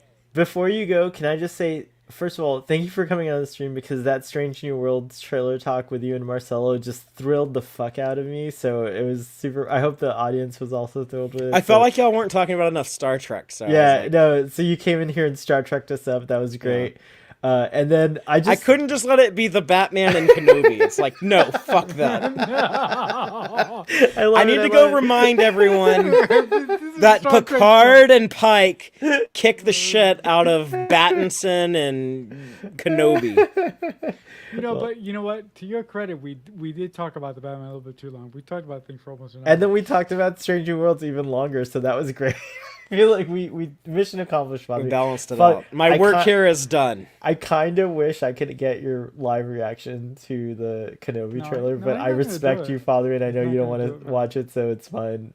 It's kind of, I kind of want that scoop on. So hell, do you ever like watch a movie and like not like it? Like remember like the Wonder Woman sequel? Remember I hated it. I hated it. Yeah, yeah. Like that's how I feel about Kenobi. Dang. I hope you do see the trailer at some point. I just would be very. I'll watch it when it comes out. I'll watch the show, and then I'll complain about it then. Look, you got some compliments. So you're gonna hate watch the show then? No, he might not. He mightn't. He's good. I feel he's open-minded. If there's things in it I like, I'll say that I'm not gonna come in here and be like, I'm not gonna come here and be like how the Fandom Menace talks about Star Trek and just be like everything is god awful. It's like the Batman movie. I said a lot of good things about the Batman movie today. You did. No, you're one of the fairest folks I know. I think that's cool. Jason Isaacs would be amazing. May 25th is the day New Hope was released. Oh, wow. That's Father's like they've just ruined love for the New Hope, even like they just now in my house we call that movie Star Wars. We don't say New Hope. That's true. It was never called a New Hope initially until later. That's true. No, well, it was for like the re-release, but no, and actually in my despecialized editions over there, yep, it's called Star Wars properly. Yep. When I was a kid, everyone said Star Wars, Empire, and Jedi is what the three movies were called. Yeah, The Empire Strikes Back, Return of the Jedi, and Star Wars. I ain't watching that. No, I'm not gonna play. I would never do that to you. I would never force you to watch it. I just put it up. I would never do that to you. I just put it up to get ready because you have to like do the full screen when you're sharing you can actually share this one though. I think Disney will leave you alone. Yeah, they're pretty true? good. Yeah, I know. Like Belinda, Pikachu. Yeah, Disney never fucks with her with any of the Marvel stuff she does. Oh my God. Disney's a lot more lax with that. Oh, let's try it, Marcelo. Let's see what happens. Let's watch it. I'm gonna go away. Yeah, y'all have fun. Father, live long and prosper, and hopefully we'll see you soon. And everyone should check out Text Trek. We just did a live stream today talking about the new episodes of Picard and Discovery, and those will be available to listen to wherever you get your podcasts. And we do our live show every Friday night at 7 p.m. Central. And you can also find me on Starfleet Boy tomorrow talking about Wink of an Eye. Wink of an Eye, that's right, yeah. And that'll be at 3 p.m. Eastern Standard Time, 2 p.m. Central. So it'll be after the rugby match. Hopefully Ireland beats England. Ooh, yeah. Yeah, I vote for Ireland, too. So, on that note, I will go away. Bye, Father. Thank you so much. Bye. May the Force be with you. Force That hurt me to say that. I'm going to fall over and die. Bye. That was funny. All right, Marcel, you ready for this? We're gonna see if our stream gets it. cut off if Disney lets us do this. Father said it was okay, so let's try it out. Audience, can you let us know if our video disappears? Because that's what'll happen. So Joel, Daniel, anyone else who's in the audience, let us know what happens. Anyway, so who is that? Who's watching us at this point? there's like 6 people in the audience. Daniel CO's there. Joel and Valis okay and Valis okay are here, and then so I think Blue might still be here and PJ might be still here. All right, we're gonna hit play and see what happens. All right, you ready? Here we go. Yeah, let's go. Oh yeah, do you hear it? Is it? Yeah, I hear it. That little John Williams did that when Obi-Wan was introduced in A New Hope. Yep. Here's it looks like he's cutting some kind of meat or stones or something, and he's riding those those farting steeds from the camel things from A New Hope. Look, that's his shot. That's the shot similar to what we saw Obi-Wan in A New Hope. Look, there's Luke, little Luke. Oh my god! Oh my god! Right now. This got me going. Like the first time I saw the trailer, this.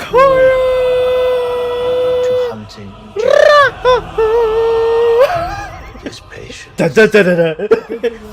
The Grand Inquisitor, for those of you who watch Rebels. Look, we're not gonna cut off. Look at this. Jedi cannot help what they are. This is such a brilliant little thing. Their compassion leaves a trail. There's Uncle Owen. This is cool. This is a cool little place. Look at this shit. Itch. Oh, They cannot help it. oh, this is awesome. Look at this. Where is he? Help between darkness. Those 2 paws. Could that be? Oh my god. And defeat.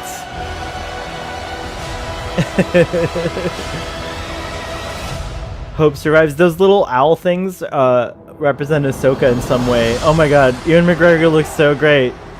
Look, there's a lightsaber on the eye at the end of Kenobi. That's important.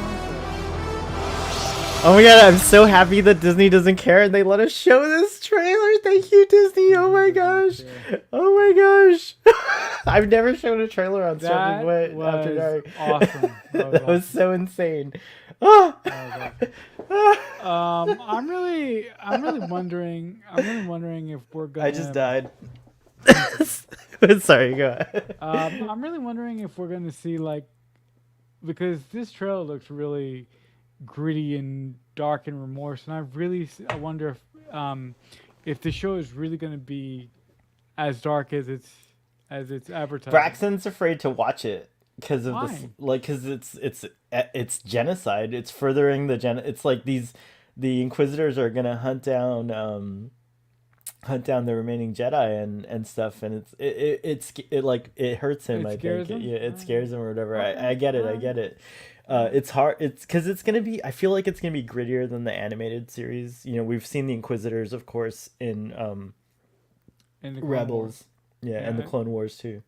Yeah. Wait, the Inquisitors first appeared in the Clone Wars? I don't remember that. No, I only know the Inquisitors because I read Geek's blogs, but I've never seen. Wait, Geek and Review has a blog as well? No.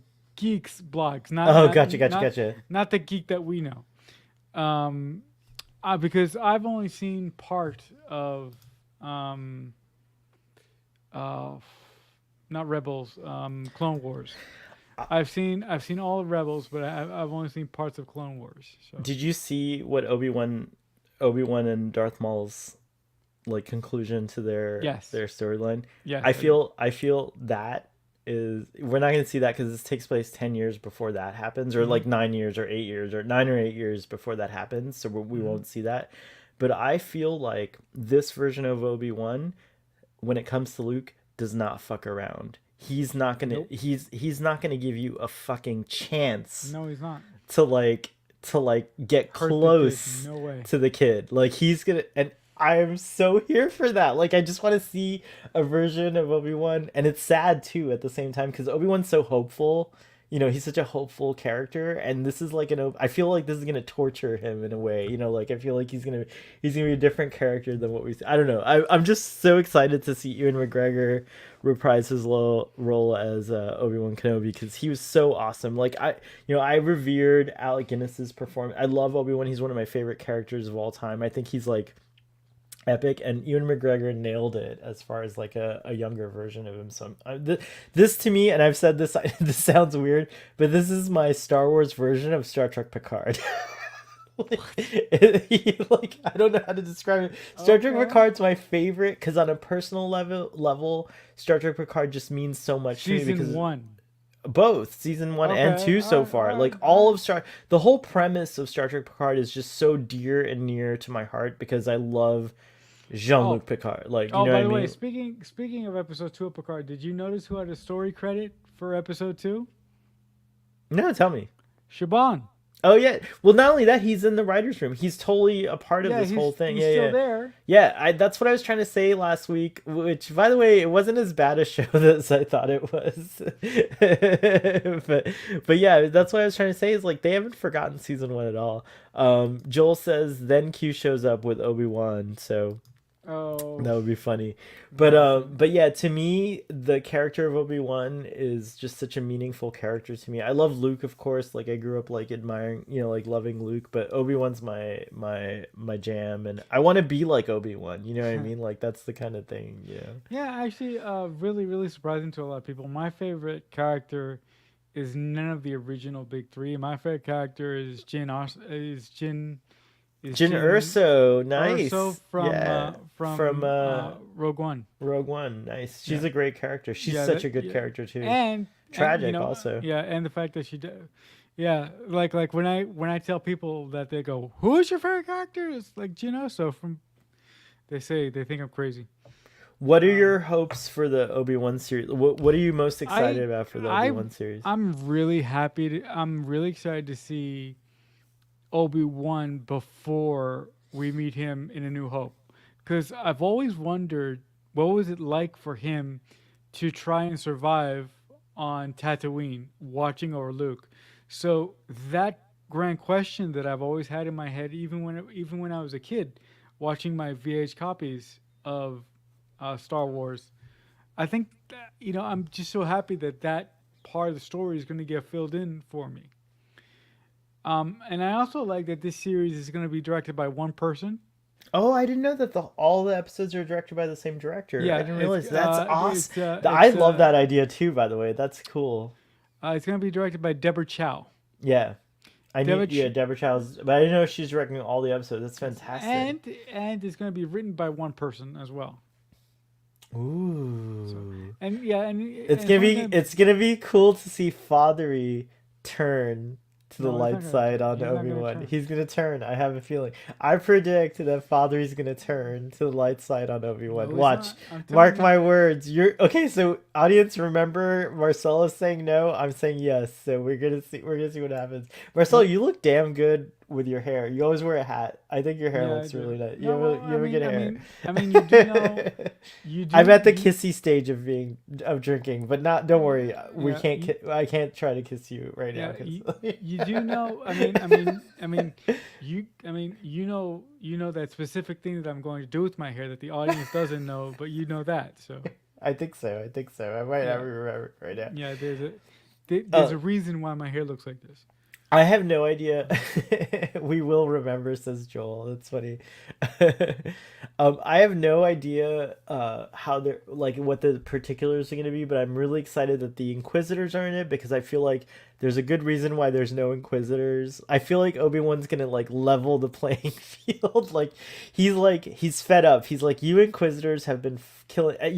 To be fair, Darth Vader also kills Inquisitors. So like, like it's like Darth Vader, like there's Darth Vader kill a whole lot of fucking people, man. He's only. Father's biggest gripe, or I feel like he's not here to like state it, but I feel like Father's not defend. We're not. Father can have his feelings. We're not here to like but not to defend himself. But like just if I'm remembering correctly, his biggest gripe is centered around this idea that Ewan McGregor suggested that there might be another like a duel between Vader and Obi-Wan. I mean, and Father's suggestion is that like it doesn't make sense because the duel that like ended Anakin should have been the last duel that they had. I think is what he's saying, is that like, so when Vader says I've not sensed my old master Obi-Wan Kenobi in such a long time, he's referring to Mustafar and the whole craziness that goes on there. But it is I think it's open to interpretation because I've not felt his presence for a long time. 10 years is a long time. So it could have been that they have had other skirmishes before that we don't know about. That we don't know about. So I'm open to it. I don't know how they're going to do it, but I'm open to it. No, I think that a lot of people like Father, a lot of people like yourself, I think that a lot of people are married to the quote unquote canon too much. And when that happens, when other people come in and sort of poke holes in what you consider to be your timeline of events, that can lead to some harsh. That happened to me with Discovery Season 1. Yeah. I got over it by Discovery Season 2, but yeah, I was like one of those people for sure. For me, I've said it multiple times on this show and other things that we've both been a part of. I don't hold canon, either Star Wars canon or Star Trek canon, too near and dear to my heart. Mm-hmm. So yeah, I think I'm kind of on the same page. I do respect canon and I like it. Like I like when stories kind of respect what came before and try to like build upon that. Right. But at the same time, if it's done in a way that's like really clever and awesome, I'm ready to be okay with it. Yeah. But I think I think that our good friend Fathery is. I'm sorry, I just had to highlight that comment and give a little. Okay, go. Sorry, go. I'm not complaining about Fathery's feelings towards his want not to watch Obi-Wan. I'm just saying that maybe he is too married to his idea of canon. I think we'll see. When the show airs, we'll talk to Fathery more and see, because he says he is gonna watch it. So yeah, he said he's gonna watch it. But that's fine. We'll see. Hey, you know what? Ruben hate watches Star Trek, and we have him on the show every week, so it's fine. We can have a hate watcher on the show. It's fine. Marcelo, I think it's time to wrap up. We're almost at the 3-hour tour mark, but I can't believe we did 3 hours. How the hell I can't believe it too, but it was so much fun talking about all this stuff. Audience, if there's anything you want to get in the last minute, because we started like way late too. Sorry. Yeah, we started late tonight because I saw a 3-hour movie and then we came and talked about it for an hour and a half, and then we talked about other stuff. Marcelo, what do you have to promote going on in your life, and will you be on our discussion on Sunday for Star Trek Picard at 2 p.m. Eastern Standard Time? Yes, Sunday I will be. Awesome! Yay! I will be a part of the panel on Sunday. Awesome! And I have a lot of stuff going on, as you guys know. But the easiest place to find everything I do is you can follow me on Twitter. I'm at CreekFanatic88. So if you go there, you can get links to all my stuff. Nice. Joel says the only canon I stand by is the original Thrawn trilogy, the real sequels. I think we're gonna see Thrawn in the Ahsoka show, FYI, which is also a thing too. So yeah, I have a feeling we're gonna see Thrawn. We need to see Grand Admiral Thrawn. Grand Admiral Thrawn. Yeah. If we do not see Thrawn in the Ahsoka series, that'll be a big missed opportunity. Well, they set it up in Mando season. Yeah, no, it's gonna happen. So I feel like that's definitely gonna be a thing. I'm so excited. I adore Thrawn. I think he's. I mean, I hate him too because he's a villain. But yeah, I adore Thrawn. So yeah. I think Uh, I think I haven't actually I've read the history of Thrawn, but I haven't actually read the books. But oh, I hardly I think recommend. Although in a way, I think it would serve you not to read them because they're definitely they're definitely doing. They're taking elements from all the like legends, quote unquote, or yeah whatever you I want to call them, but yeah they're not I like sticking true to them. no, So. but I've read the cheat sheets on One of Thrawn. my favorite things about Grand Admiral Thrawn is that he's able to defeat his enemies by studying their art, which is Yep. such like so good. It's True. so genius. And I always imagined when I was younger that, and maybe Joel knows who this is, but I always imagined Jeremy Brett could play an amazing Admiral Thrawn. I'm sure they'll get someone really amazing to play him now, but that's who I always imagined could play Admiral Thrawn back in the day. Also, the thing about the Ahsoka series is that the grand villain is going to be Thrawn, but also Ezra is going to be in there too, Mm. because Ezra is probably still with Grand We Admiral. yeah we might get a live action Ezra, which would be pretty Yeah. cool too. I would appreciate No, that I as think well. I think the live action version of Ezra is going to be played by the actor who played Aladdin. I think that's been confirmed. Oh yeah, yeah, yeah. I think that's right. Brett would have killed it. See? Oh my gosh, Joel, you know who Jeremy Brett is? You just think Confirmed your I age. love you. I love Jeremy Brett. He's like the definitive Sherlock Holmes for me. Do you know Jeremy Brett, Marcel? Have you ever seen Nope. this? Do you like Sherlock Holmes? Yes, you like Yes, I do. Sherlock. Please try to find and watch. I think it's on BritBox maybe, but try to find and watch Which the ones? Granada Sherlock Yep. Holmes, and then we got to talk. You and I should do a stream comparing Sherlock To to the Granada. the Granada Sherlock Holmes. I would love Okay. to do that. Are Yeah, it they would be are they very are cool. they like TV movies or? It was a TV series, Oh, but they're very high production. They're like very nicely done for the time. They can were in the can you 80s tell and me? Can 90s. you tell me what year? 80s and 90s. And as a matter of fact, Marina Sirtis is in one of them. Hold on, let me tell Oh, you. cool. I Yeah, like Maria. I like Maria Granada, stories. Granada, Sherlock Holmes. Oh. Yeah, I consider that the definitive I mean, portrayal of Sherlock Holmes. for, 1984, Marcelo, just to give oh you an idea. wow. But when you see the production value, the Granada Film Studios, they really put a lot into it. It's just it.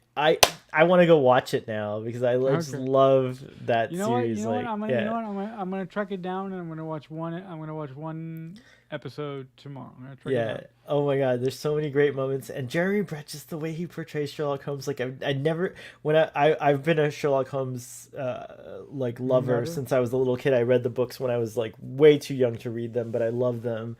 All the Sydney Paget drawings, and I don't consider myself a Holmes scholar, but I'm a Holmes lover. For lack of a Yeah, better words. It's I like so. mean, my favorite Sherlock Holmes. It should be easy. It's Benedict. So, Yeah, well, I but mean, I will say, Sherlock the series mm, is epic. Like I love it, but I would be curious to see what you think of Jeremy but Brett. It'll be but nice. with that being said, I do think Robert Downey Jr.'s Oh, he's interpretation pretty good too. He's not bad. of Yeah, it's Sherlock true. He's is not not bad. bad. Yeah, it's not bad It's at not all. bad. I don't mind it at all. It's true. But to me, there's not like it's like everything is like here, and then this is where Jeremy Brett's like it's just like right here. So Also speaking about Sherlock, just one more thing about Elementary's version of a I young tried kid. to get into that show. I just couldn't get into it, but I heard it's a really good show. It's not bad. Yeah, yeah. It's not. I It's was not. just so into Sherlock at It's the not time that great. Elementary seemed low budget to me for some reason. It's not great, but it's It felt okay. like ER, but which I don't know. I ER. don't know what I don't know what I was trying to say there. Wait a minute. Are you disparaging ER? Because No, I I love like ER.